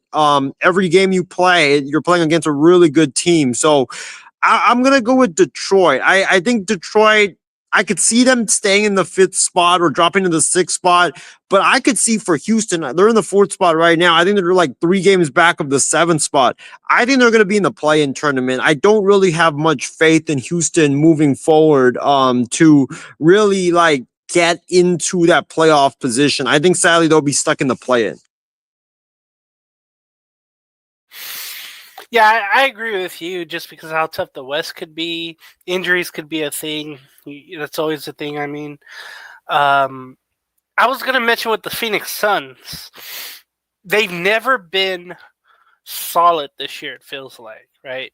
That thing with Bradley Beal, where it was like, oh, you can't trade me. I have a no-trade clause. And they were in the Jimmy Butler sweepstakes. And it felt like he was only going to go there, and that didn't happen. They finally get a point guard with, I think, Tyus Jones. And remember, that was the thing I was saying last year, where they needed a true point guard to hold everything down. And instead of making Booker the sometime point guard, which that kind of failed last year, they needed that true point guard, and they have it. But I think they just had such a slow start. It was tough having that big 3 play together at the same time, but now it's happening. And that's where you're seeing them thrive just a little bit more now. So I think eventually they'll get in the play-in, and they're going to have to make a run. It's almost like a Jimmy Butler team. They're going to have to make a run through the play-in tournament, but they should. And you would think with all the talent they have that they could do it. The only thing is when it comes down to playoff time, are they going to fail like always? And will they get to the second round is the question for the Phoenix Suns. Yeah, no doubt about it. But, that was a long basketball topic. Oh, my God. That was a long long basketball segment, but it was a lot of stuff we had to get into. So let's get into some baseball. Callan, if you are, watching, feel free to jump on, my man. But yeah, let's get into some baseball here on Sports Weekly. Spring training is officially upon us. It is here. Players are gathering in both Arizona and in Florida for spring training. Myself and James might go to Arizona for a few days just to watch some baseball. But yeah, baseball is unofficially back. I think that all the position players report on Tuesday, but pitchers and catchers have already reported. Some players have already reported to their teams. The Boston Red Sox, before spring training started, signed third baseman Alex Bregman to a 3-year deal worth $120 million. He has an opt-out after years 1 and year 2. He is going to be getting $40 million. $40 million per season as just in time. Mr. McClurg is on. I mean, this is I feel like I'm in a dream right now. But Scott Boras. I'm just here to listen to the garbage you spew about my hometown team, sir. But the Red Sox signed Alex Bregman to a 3-year deal worth $120. Oh, the guy who trolled you in Oakland? I love it. Beautiful. Oh, God. Yes, he's out of the AL West, so thank God. But you're not even a Rangers fan. Don't even start. We'll get into them in a little bit. But, James. No, we're not going to. I want to get your thoughts on this. What is your thoughts on the Red Sox signing Alex Bregman, and does this make them a team that can legitimately compete for a World Series title? No, I don't think they can compete for not even for the division. I think the Yankees are right there, and then you have the Orioles. So I don't think they could compete even for the division, let alone the World Series. This is it feels like one of those Boston moves, right? Where they're just throwing money at somebody and hoping they can be, the old form of themselves. Now, Bregman, I saw, did hit 26 home runs last year, drove in 79 runs. He was actually drafted by Boston in 2012. So this is weird seeing him, I guess, come back to a place he never played. But with Bregman, though, I don't know why, but it seemed like he had an off year last year, but the numbers don't show it. He played 145 games. Maybe it's because he didn't play as many games the last 2 years. Maybe that's why. Or he didn't drive in as much. But maybe the hits also were less than the 2 years before. I don't know. But it just feels like another reach for Boston, especially for that money, too. I know John Henry, the owner, was smoking a cigar, thinking that he got a steal in the deal. The deferrals happened. So he'll earn $20 million deferred, and then he'll earn $20 million this year, and then with another $20 million deferred each year. So deferrals are all over the place. The contract is valued at $90 million per the 3 years, but it's all to $120 over 6 years. So the Red Sox at least get a little break off of that. But again, and it feels like they have someone like that already in the building with Trevor Story. But the thing is, Trevor Story, he doesn't have the championship pedigree or whatever happened with Houston. He didn't have that in Colorado. So, yeah, Bregman, thank you. Like I mentioned, in the 29th round, where you find everybody, I guess, in the 2012 draft, when the world was supposed to end, he went to LSU, and he was just one of the best, of course, at LSU. And almost 13 years later, he's wearing the Red Sox uniform. It just feels like they're reaching with him. And I don't know if this is true, but I heard that either they're going to move Devers to first or have him DH, and then Bregman would play third. Or the scenario is Devers at third, and then Bregman tries to play second base. But I don't know if they would move him positions. Have y'all heard that? I have. Yeah. I have, but I heard the one of that they would move Bregman to second, which I think is kind of ridiculous because I think Bregman's a better third baseman. He's like a really good Gold Glove third baseman, so you're kind of lessening his value. And then they would put Devers at third because I think Devers has adamantly said he wants to stay at third, and then they would I don't know who's their first baseman, but they would do Tristan Bregman. Casas. Costa, thank you. Yeah, I was gonna ask you, James. Also, like, what position do you think Bregman should play for Boston? Because there's a lot of smoke about third base. There's a lot of smoke about second base. There's also smoke that he might be a full-time DH because they have this young kid, Christian Campbell, in the minors that is viewed as their everyday future second baseman. Where do you think Bregman should play if you're Alex Cora? Yeah, it would have to be third base, but then you have to keep Devers happy somehow and have him, DH, and he would have to take that with a grain of salt, but he would have to do it for the team. Remember, he took a franchise, friendly deal to stay Hometown with Boston. discount, baby. Yeah, is he on a 10-year deal, by the way? Devers? I don't know if it's 10. I would have to look that up. But they really, they really liked him staying, but I know he wanted more money.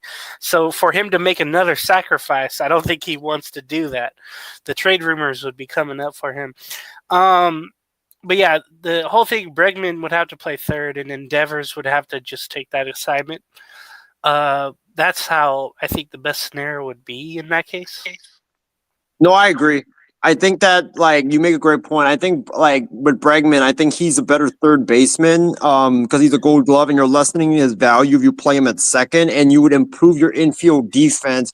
With Bregman at third, you can move Devers to DH, and then it would also make Devers' career longer, I think. And then you could put that kid Campbell at second base. I think that would be better for Boston if they did that. But Callan, I want to, now that you've hopped onto the program, you're a big baseball fanatic. What was your thoughts on the final Boris client finally getting signed so we could finally start spring training and start the baseball season? What's your thoughts on Bregman signing a 3-year, $120 million deal, $40 million annually that has opt-outs after years 1 and 2?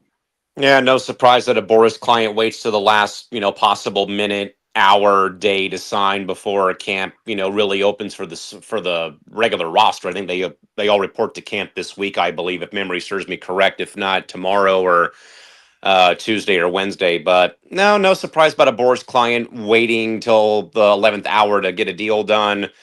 The whole full circle thing. He got drafted, but then went back and finished off his time at LSU. Then he goes right back to the team after 13 years is, pretty, it is a cool story.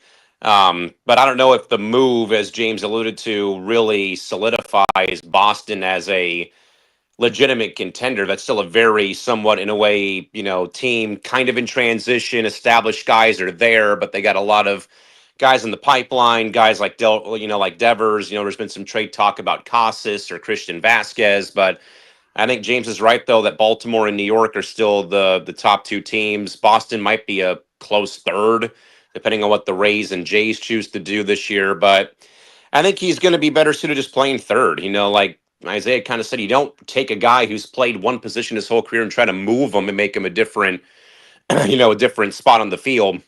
Though obviously the throw from second base to first is a lot closer than having to range, get up, and make the throw from the 5-5 holder down the line to first base in time. And I think though it's why you have spring training. You can kind of in a way plug and chug and see what will work, what won't work. The first, I'd say 3 to 5 games, probably maybe the first week of games when they're not alternating guys every so often if they're having a consistent lineup at least. But no, not really much of a shock, but it's more of Scott Boras finally got everyone signed. Now we can actually proceed on with worrying about games and not about who's going where. Definitely. And I also think that, with Bregman's bat, Fenway Park, he's a really good lefty, or he's a good righty pull hitter to left field. That bat's going to play well at Fenway Park. But like we said, spring training has begun. Players are gathering in Florida and Arizona for spring training. So the games I think the games start on February 22nd, if I'm not mistaken. So the games start 21st. Right? Yeah. Friday's the first game. So baseball. Cubs and Dodgers start Thursday though because they're going to Japan. Oh, that's right. So yeah, games are about to start. And over here you got, a Phillies Rangers fan, you got a Padres fan You're down not even below. a Rangers fan. Quit Let giving us let that crap. let me have this. No. And then you have You haven't been James. suffering for freaking almost 60 years, buddy. You have James as an Angels fan. Callan, I'll go to you first.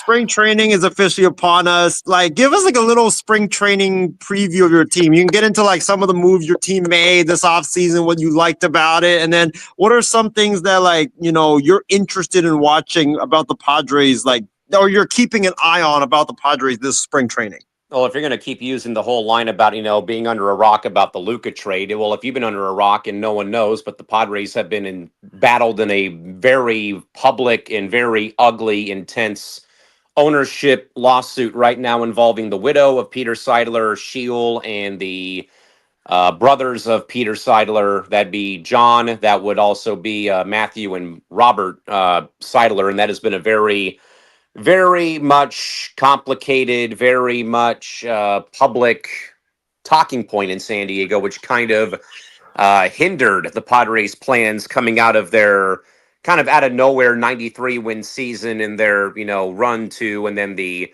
24 inning shutout streak against the Dodgers in the NLDS, though. But regardless, it was still probably a year that no one really thought would happen last season, with the fact of where they kind of were the year after Peter's death, the year after the field expectations of the 2023 campaign, and then 2024, they obviously let Bob Melvin go to San Francisco. They bring in Mike Schilt, established name with St. Louis, who had already been in the Padre front office, who gets the job.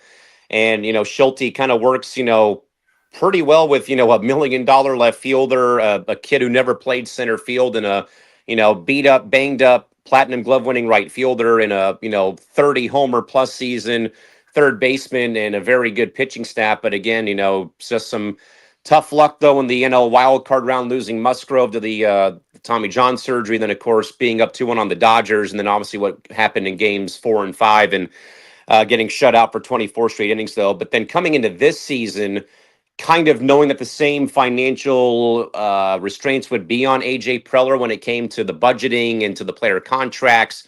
And then that weird moment in time when the lawsuit comes out, the Padres obviously lose on rookie Sasaki. He goes to the Dodgers.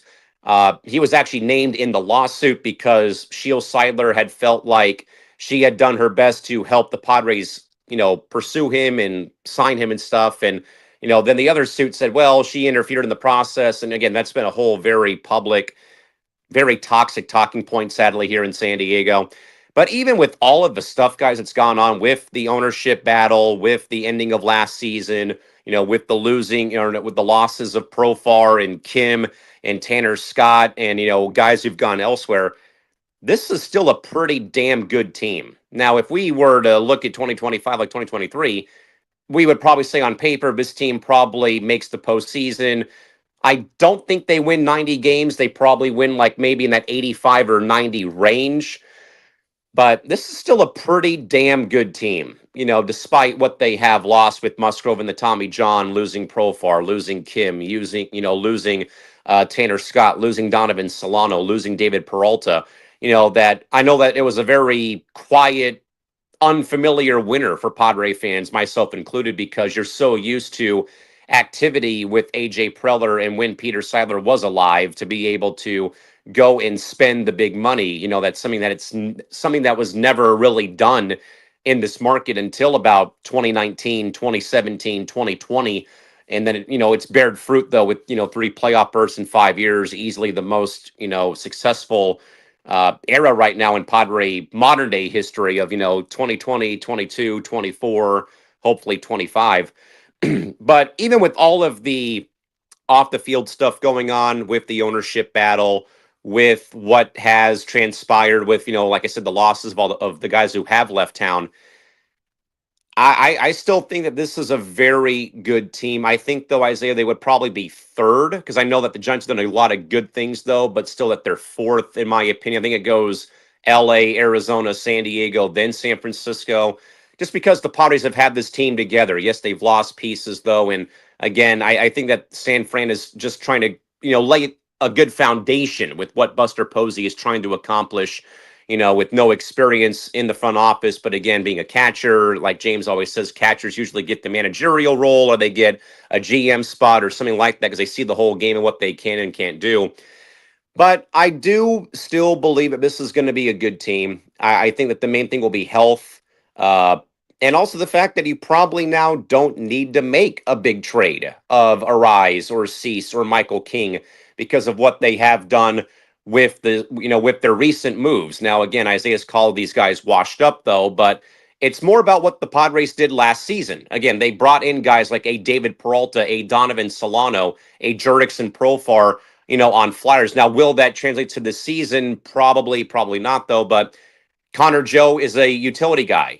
That in a way patches up a backup first baseman on top of him playing left field. That becomes your left fielder versus left-hand pitching. Jason Hayward becomes your left fielder versus, right-hand pitching in that category. Then, yeah, Maldonado is one thing. Catching is going to be probably their biggest downfall between Elias Diaz, Maldonado, Luis Campusano. That's the only big red flag I have right now is that what are you going to do about behind the plate? Salas isn't ready yet for the big time still. He's got to work on his offense still. He's still at least another year or two away. But other than that, though, I do think that there should be some optimism. I don't think it needs to be as high as it was last season or 2023 or 2022. But I think, though, having the tampered expectations of, let's bring it down a bit, though, let the ownership situation play out and let these guys go out there and play. I think that this is still going to be a team that can win 85, 86, maybe 89, 90 games, maybe be in the conversation. But I do think, though, that Joe and Hayward have been nice additions. We'll see about behind the plate.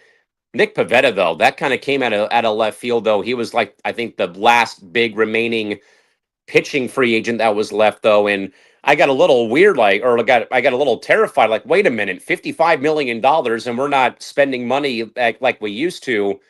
What is this? And then I saw, well, it's only $1 million base salary for the season.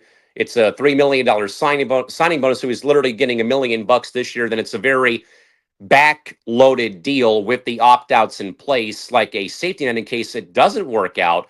Pivetta opts out, goes somewhere else, though. And, I'm eager to see what happens with what the Pods will do this year. Again, I think that with them not maybe having some of the pressure about, going to the World Series this upcoming season or making the playoffs, that might in a way be a motivating factor that I think this team will enter the season kind of with a chip on their shoulder. We got some unfinished business. We let our entire city down by not scoring a run in 24 innings against the Dodgers. We had them on the ropes, ready to deliver the knockout punch to go to the NLCS, and we let them off the hook, as Dennis Green would have said.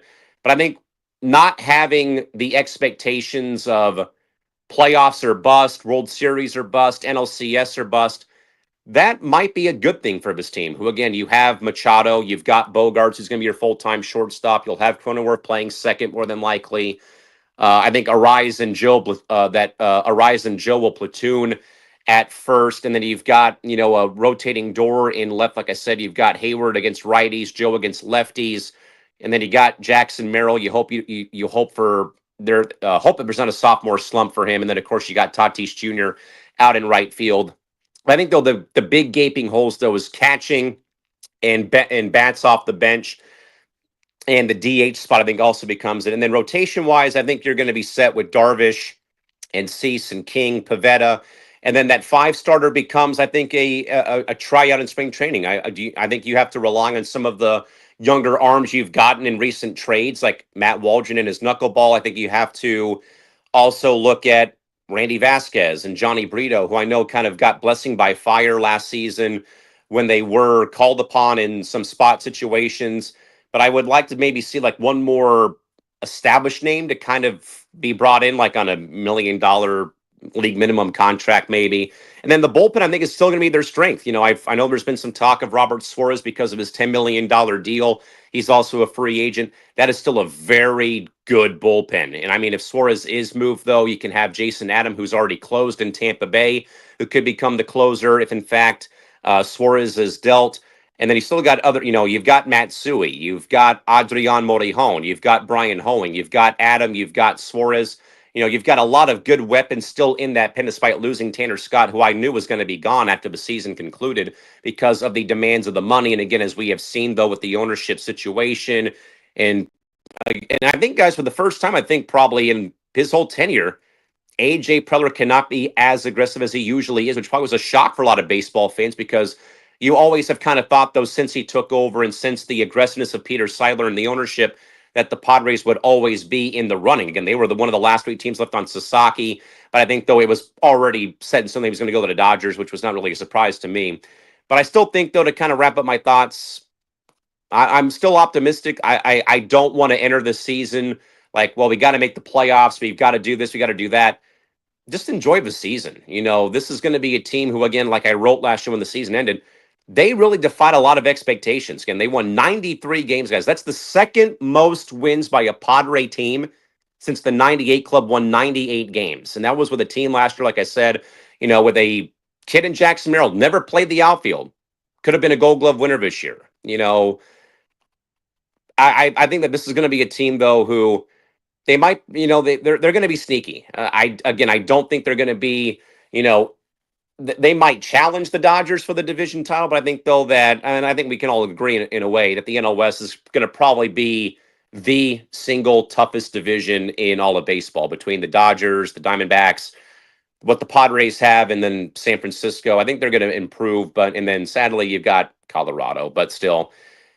I mean, other than that, I do think this is going to be a very fun season. Again, I look forward to the season. And the main thing, though, for Padre fans out there, you can't make it all about the Dodgers. You have to play 29 other teams, not just LA, for 162 games this season. So wait till June. Worry about Atlanta first. Worry about Cleveland after that. Worry about the Cubs, for 6 games or 7 games in 2 weeks. And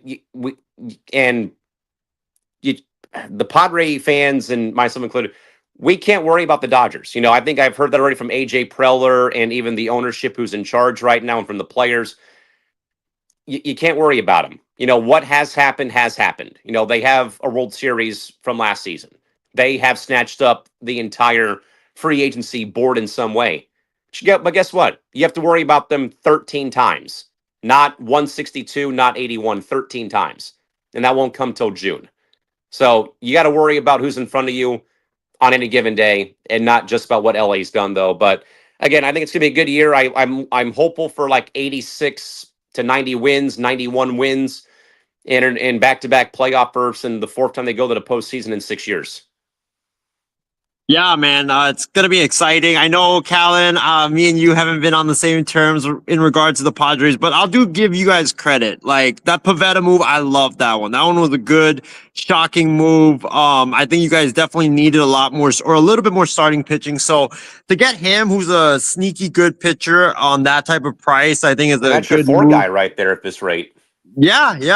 And he was on my Phillies, so I know what he's all about. But James, before I kick it to you, I'm gonna just give my quick preview of the A's. I want to give a preview of the Rangers, Callan. The A's. Fine. But I do want to say one thing about Texas. I am glad that Evan Carter is back fully healthy, swinging a bat because he had a back injury all of last season. And you guys know what those back injuries, like, those can linger. And for a guy with in his second year having a back injury, but ask Mike Trout about that. Yeah, exactly. So glad that he's fully healthy and swinging a bat. All right, about the A's. Callan mentioned the Padres weren't spending money. Well, somehow, some way, you thought that Luka trade was a dream. Well, the A's actually spent money this offseason. I think we were one of the highest because the league told them, if you don't spend money, we're going to further penalize you, other than playing in a AAA ballpark for 3 years. Exactly. But hey, we spent money. I think we gave Luis Severino a 3-year, $65 million contract, which I'm not really a big fan of that. I think it was a massive overpay, but I think he automatically becomes our ace. We got Jeffrey Springs in a big trade with Tampa Bay, really good young pitcher. And then the A's signed Jose Leclerc to a 1-year, $10 million deal. He reminds me a lot of Santiago Casilla from the Giants, that when he's on, but when he's off, I mean, this guy would be like if James threw batting practice against me. That's how bad it would be. Yeah, more like you throwing BP to me. But yeah, I mean, we've all seen Leclerc. I mean, this guy can be wild as heck. This guy can give up a lot of runs. So, 1 year, 10 million. Okay, I guess that's fine. As a setup man to Mason Miller, I guess that's fine and all. But I like what they did in the starting rotation. They got an established, top of the rotation guy. They got, a guy that can be that number two in the rotation. Last year we tried it with, some bargain bins vets, in Alex Wood and Ross Stripling. They were supposed to be our 1 and 2. That never worked out well. And I think both of those guys got released at as the season was about to end. But the starting rotation, Cedars is a good number 3 option. He's been very up and down, inconsistent. If he can get that consistency, then I think he could be a very solid 1 for the A's. But the rotation is solid. The lineup, extending Brent Rooker. You've never seen the A's extend a homegrown player, so that was good to see. Zach Geloff had a sophomore slump last Yeah, year. Rooker's not really a homegrown guy. He came by way of the Twins and the Padres, so and it really doesn't qualify. Yeah. Well, and then, Geloff, he had a sophomore slump, but he did turn it on late. Lawrence Butler, I'm very excited to see a full year of him. I know he had a very hot second half, but I think with the A's, they're a young team that defied expectations last year. We were supposed to be one of the worst teams in baseball. I think we finished, if Callan James, if I'm not correct, I think we finished like 75 and we finished I think we finished with 75 wins last year, which was a big step in the right direction. I don't know if Kotze is the guy moving forward, though, but you got more talent on the club now. I think they could maybe make a run in the American League wild card just because we've added a bunch of, established vets on the team. 69 and 93. There you go. 60, way off. 69 and 93. But we started off really bad, though. So we ended up, I think, in the second half of the season, we had a winning record. But the bullpen, Mason Miller, like I said, this guy is the star of the show in Sacramento, almost at Oakland. But yeah, he's nowhere near Trevor Hoffman. Oh, God. Or Mariano Rivera. But yeah, he's one of the best closers in all of baseball. Jackson Peter Merrill. Oh, God. He's one of the best closers in all of baseball. You got Leclerc in the back in the 8th inning to set up for him. I don't know how the rest of the bullpen's going to be looking, so I'm interested to see that bullpen battle, especially the 7th and the 6th inning. But, honestly, for the A's, spring training, I'm just looking forward to seeing, like, the young guys, like Zach Geloff and others that, JJ Bleday, can they keep it up how they did in the season this year, and how Luis Severino looks, because that's our ace now. So I want to see how he looks in spring training.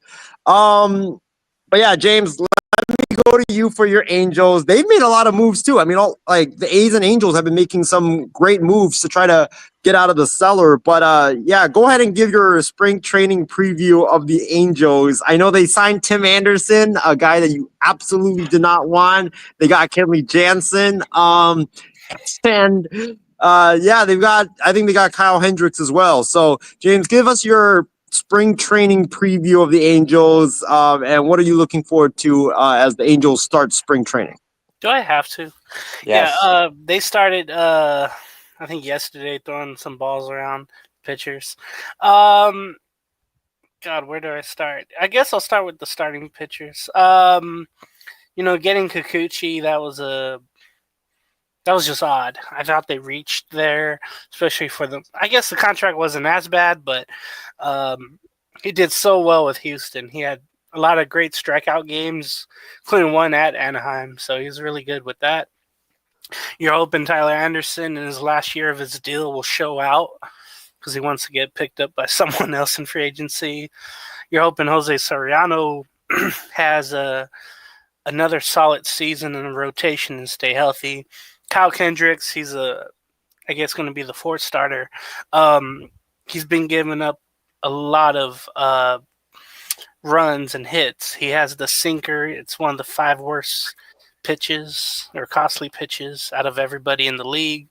And then Kohanowitz would be the fifth starter. So it's a rotation probably better than last year, but it's not going to do anything to get them over the hump. They, again, last week went out and got Kenley Jansen off of free agency.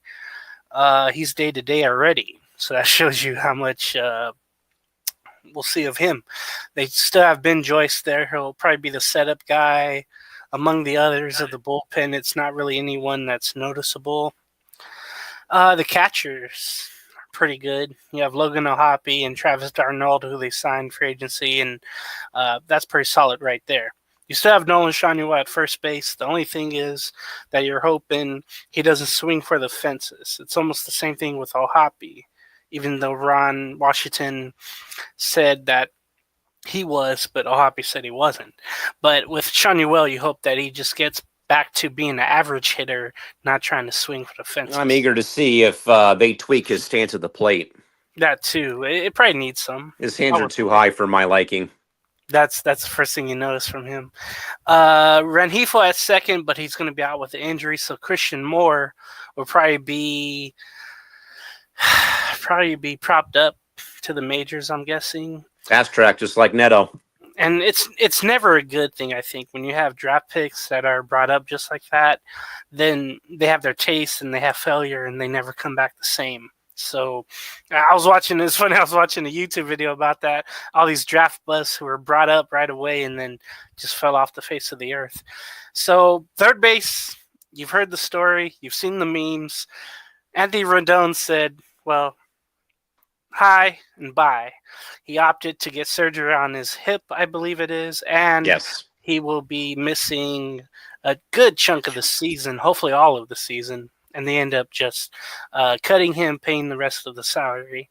Yohan Mikado was signed, I think, a couple of days before that, and he's probably going to be the starting third baseman. Now, remember, he's a failed draft pick from the White Sox, and you're hoping that maybe he can find the spark there, but it always seems like the Angels are finding these players out of nowhere that were somebody that aren't anybody now, and they're trying to find something left in them. It just feels like they're picking from the Dollar Tree store and hoping Dollar General. Somebody, yeah. Shortstop, you have Zach Neto, but he's coming off of surgery for his elbow, so you're hoping that he comes back better. But I don't know if he's going to be anything special. Outfield, you have Taylor Ward, who always shows up in April and May, but then just falls off, gets injured. Weird things happen to him, or he just slumps for the rest of the season. Hopefully he can get over that. Mike Trout's been out, but a lot of people have him on the fast track back to being healthy. What was the other comment Casey had, sir? Yeah, shout out Casey. I haven't had him comment on a show in forever, so hope you're doing well, Casey. But Casey said you actually have two competent people on this network for one night only there, Square One. Yeah, that's his comment. So he says, as for the Angels, I like the moves of Soler, who will be the DH. He's not an outfielder, even though they'll try to trot him out there on day games, which would be awful. Kenley Jansen, who Casey knows very well, but I still think they need an ace, like I mentioned before the show, Isaiah, if they're going to take that next step. Kikuchi is questionable, aren't they all? Mike Trout, a lot of people have him coming back as an MVP candidate, but I think it's wishful thinking. You have Joe Odell. And what's funny about Joe, he had a great year last year. The numbers might not be as eye-popping, but he had over 20 home runs. He played so much better defensively. He was robbing home runs, making sliding catches, things he didn't do in the past, he was doing last year. So that was very fun to see. The strikeouts were down. He was still making outs, trying to steal bases. He got screwed a couple times by the replay review as well. And then I don't even want to say this dude's name, but Mickey Moniak, the failed draft pick, first pick of the Phillies. Best player to ever come out of San Diego. Say it. No. Mickey Moniak will be backing up whoever is out. When insulting my hometown, Square One. Yeah. So that's it on the field. Now, They lost 99 games last year. I was hoping for 100. I just wanted a round even number, but that didn't happen. The White Sox Still haven't done it in franchise history. the only MLB franchise not to win or not to lose 100 ball games. Could be this year, but no, I think Washington on his last year, he's going to try to get the young players going, and hopefully can turn them around to where they need to be. I don't know if he'll be back, but Perry's just the GM trying to, bring people in that he knew before, like Soler, and Darnold as well, I guess. But it doesn't make him any better, but it makes him better than last year. There's nowhere but up, right?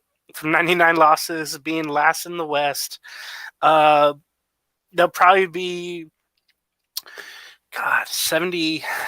73, 74 wins. I think the ceiling is probably 500, but nowhere near competing for the wild card or the division. There's just no chance. Now, I know the division, it's more obtainable this year. You do have an Astro team that will look different than years in the past. A lot of people do not have them winning the West. They had a lot of starting pitchers either leave or get hurt.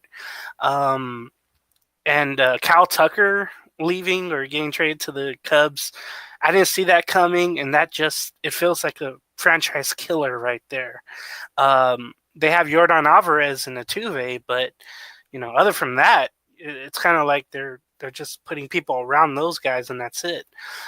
Texas, a lot of people are looking high on them, but I don't know if DeGrom's going to even pitch this year. Maybe later on.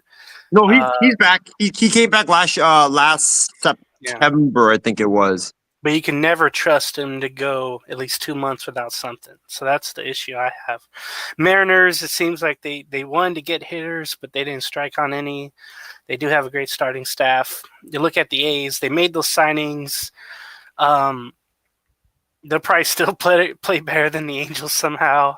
That always pissed me off. The Angels could never beat the A's no matter what. And that was always a downfall. But yeah, I'm not looking forward to the season as much. You can find me on Halos in the Infield, by the way. A group that follows the Angels, has a funny picture of Anthony Rendon. If you've seen it go viral, that's from my boy Joe there. But yeah, maybe 73, 74 wins, but again, nothing to compete with the West. Yeah, we'll see what happens with the Angels. The AL West, that should definitely be, I think the Astros are going to take a step back, like you said. Texas, Mariners, you can't really trust them. And then you have really the Angels and the A's battling it out. We'll see what happens. But Casey says, do you want to get into these comments before we go to final thoughts and end the show? Casey says, good evening, guys. Good evening, Casey. Hope you had a great evening. Casey said NL West is a good division with Dodgers, D-backs, and Padres, like you mentioned, Callan. Casey also said Nick Pivetta was a good move for the Padres. So, yeah, that's a good move for you, Callan.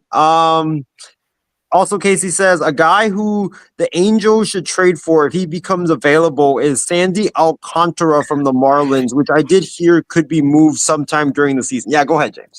But the Angels don't have the farm system to do those picks. They were ranked 30 out of 30 in the MLB. So it would be impossible. I think the Marlins would be the only franchise to give up something for nothing, and that's the only hope the Angels have. Luis Arise. Well, didn't they give up Luzardo to the Phillies for nothing too? I don't think, recall. But hey, this is a Padres move, honestly. I could see that. With San Diego, I don't know if they'll trade Michael King though. That's the only issue. But Callan, you want to comment on this? Yeah, I mean the Padres already fleeced the Marlins once for Arise last season, so I doubt they'll do it again. Yeah, true. And then Casey says the Astros think they take a fall, and I have the Mariners and the Rangers battling it out for the AL West. Yeah, it should be interesting. I think the AL West is not what it once was, but it could be some new blood this year in this division. But yeah, it's been a great. Yeah, first to 90 wins that division. First, yeah, for sure. If Texas isn't healthy, they're not going anywhere. True. Yeah, with Carter and Langford's back injuries, But yeah, it's been a great show. Appreciate Callan and James for hopping on with me. It was great to see you guys once again. But let's get into some final thoughts before we call it a night, because I know it's really late here on the West Coast. If you're on the East Coast watching, I mean, I hope you're having some good breakfast out there on the East Coast. But yeah, James. Right. But James, let me go to you for some final thoughts, and let the viewers know where they can find you. If anybody's having breakfast at 3 a.m., God be with you. Oh boy, 3 a.m. Can't wait. We had a sandwich at 3 a.m. in What's a Arizona. Krabby Patty at 3 in the morning? There's no way. Yeah, you can find me again, Halos in the Infield. Be doing an Around the League show. I won't be covering the Angels, yeah, exclusively, because it feels like hell. So, but I'll probably jump in on some podcasts about the Angels there. Coast to Coast, of course, Entertainment Network with, I think me and Chris did a evening tailgate to wrap up the NFL season and preview the off season there. Also, me and Callan on C2C at night. That's been a blessing to be on that. Just to rant and rave about whatever happened on the weekend. That feels good. And no more NFL talk, by the way. I'll get into baseball. We'll get into March Madness coming up. We'll get into, the NBA talk, which is always fun. And it's coming down to the good times. Hockey talk. Don't even think about it, Square One. I'm going to do my best. I did like the 4 countries format they had this 4 days. That was pretty cool. I still haven't seen the fights between U.S. and Canada, but I will watch it someday. So where else could you find me? The Chair with James. I was just doing a food review, and I was in La Jolla on Saturday. I saw somebody Isaiah, at the University or UC San Diego. It was hard to find Mickey Moniak? No. Just look back in the chat. It's someone who looks just like you. But it was my first time. I think they're related to you, Isaiah. Yeah. Without San Diego's own Jack Leiter? No, he's not even from here, you dingus. Never mind. Okay, so I got to see the Tritons play basketball. It was against UC Davis, who was 15-11 now. UC San Diego improved to 22-4. They won 85-60. And I had a thinking, man, I should pull a doubleheader and go over to SDSU, but I was tired because SDSU was playing Boise State, and that was a big game for the Mountain West. But I was already tired, and I wanted to go home, but I was listening and watching the Aztecs also win. So it was a good weekend for San Diego basketball, other from USD. I think they got blown out by Thank you for the reminder. I'm sorry. I didn't want to leave out anybody in San Diego, and I saw the score on the bottom. At least the women's team, the game I worked, they won on Saturday over Santa Clara. So the 15-game losing streak is over. Yes! And guess what, Isaiah? The Gulls beat some team called the San Jose Barracuda. So the Sharks and Cuda keep taking L's against the Ducks and the Gulls. So quit acting like you know hockey for the last damn time. What I mentioned about UC San Diego, they play an up-tempo style of basketball. They really shoot the three, but they're really aggressive driving to the basket. It was a lot of fun. Niwa Tate Jones, baby. Yeah, and I forget the other guy, the other names, but there was number 13. Tyler McGuy. He made 3-pointers. It was pretty cool. Number 3's not afraid to drive in. There was some other, I forget their names, but it was pretty much a blowout. It was a lot of fun at Lion Tree Arena. Easy to get to, by the way. It was so simple coming up from North County. And at the same time, Torrey Pines was having the Genesis Invitational a PGA Tour event. It was supposed to be in LA, but because of fires, it was postponed and moved down here. So I got to see the lights of the Goodyear blimp. And, or not the lights, but at least the blimp. So that was cool to see that all happening right there on the beach right there. It was great. Also want to give a shout out real quick to Hubie Brown. He called his last game last Sunday in Milwaukee where I think he was an assistant coach first with the NBA. He was a 2-time Coach of the Year, I think 1979 and 2003. 1979 with Atlanta, the Hawks, and then Memphis with the Grizzlies in 2003. He was inducted into the Hall of Fame in 2005. But he has a long coaching career. Again, Milwaukee, ABA with the Kentucky Colonels, with the Hawks in the 70s, 80s with the New York Knicks, and then Memphis for 3 years. And he was the ABA champion, again, 2-time Coach of the Year. Oh, that was 04 in 1978. Okay. And he was great on television. I mean, he started, I think, in 1982, I want to say, and he would always do games like after the Knicks were eliminated, right? And then he exclusively went with USA Network, TBS, and he was there with TNT for a long time. And he ended up on ABC, ESPN, and this guy was so knowledgeable of the game. He always had rankings of all the players. His whole thing was like, oh, this guy is the best we have in the league at this. And he always knew the players. He would talk to the players. Everybody loved him. And he retired last Sunday. I believe he's 91 years old. And yeah, 91. So he's been around for a while.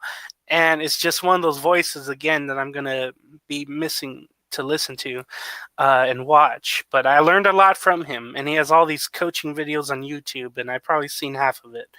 So there's more to go. So Hubie Brown, thank you for everything you've done for not only the NBA, but college, ABA, the whole basketball world owes you everything. It really means something. So Hubie, thank you. Yeah, great shout out, James. And I do want to also read this. Casey King says, got to give a shout out to Dick Vitale, who's been back calling games for 2 weeks since 2023 after battling cancer, and he sounds great. Yes, I watched I think he was doing the Duke versus Stanford game yesterday. And yeah, he sounded great. So great to have Dick Vitale back. And then Casey says Hubie Brown is the bomb. So yeah, he was. Congratulations to Hubie Brown on a phenomenal career. Callan, it's been a long time since we've done one of these with you. What is your final thoughts for tonight's program? And no roasting of me. Well, I'm with James, though. Congrats to Hubie Brown, though, for an illustrious career. I believe he was on the call with Mike Tirico when Kobe played his final game, I want to say, at Staples Center. Yes. When Tirico was still there before he went to NBC. But yeah, congrats to Hubie Brown for an amazing basketball career, coaching, playing at one point, I'm sure, coaching, and then of course all of his work on TV. And then I agree with Casey, though, great to have Dick Vitale back. College hoops is not the same when Dick Vitale is not calling games. So glad to see that those two guys are getting their flowers either in retirement or coming back from beating cancer. So yeah, that's great to see. And again, Isaiah, stop talking hockey for the last damn time. Also, Callan, where can the viewers catch you? You can find me with James on Coast to Coast Entertainment and soon to be Pressbox 1100 on RadioKing.com. There you go, guys. Go check out Callan and James's stuff. It was a great night. Appreciate Callan for hopping on. Appreciate James for hopping on. It was a great. Well, you didn't fire me 4 years ago. This network would be a lot better than where it's at right now. But yeah, appreciate everybody for tuning in. Appreciate Casey. I know it's late where you're at right now. And yeah, appreciate everybody for tuning in. It was a great show. 2 hours, 17 minutes and counting. But yeah, we all got to get to bed. Appreciate everybody for tuning in. And last thing I want to say before we sign off for tonight. Don't even think about it, too. No, it's not hockey. Shout out Not even that. Connect. All-Star Connect, baby. You don't even know who Candace Parker is either. I interviewed her 11 years ago when I was in college. But anyways, guys, it's been a great show. Appreciate everybody for tuning in. Stay safe, stay healthy, and we'll see you guys this week for another show, I'm sure, on the IM6 network. Quit talking about hockey. Last damn time. It's my sport, not yours. Figure it out. It's my sport. Go Macklin Celebrini. But until then, stay safe, stay healthy. We'll see you guys again soon. Have a good night, everybody. But I said, if you gave me Mahomes, if you gave me Lamar Jackson with his great legs and Mahomes' great arm, or you gave me Baker Mayfield, who would I want? I would want Baker Mayfield, and the reason why is because Baker Mayfield. I really think that now this is the worst case scenario for the San Francisco 49ers is that they're going to have to cut ties with Jimmy Garoppolo if I were them. What? Oh my God! Oh, man! In any event, Kyle Gibson is definitely my NL Cy Young Award winner. Rock on, Gibson. And even Oh if my! you- Oh! No way!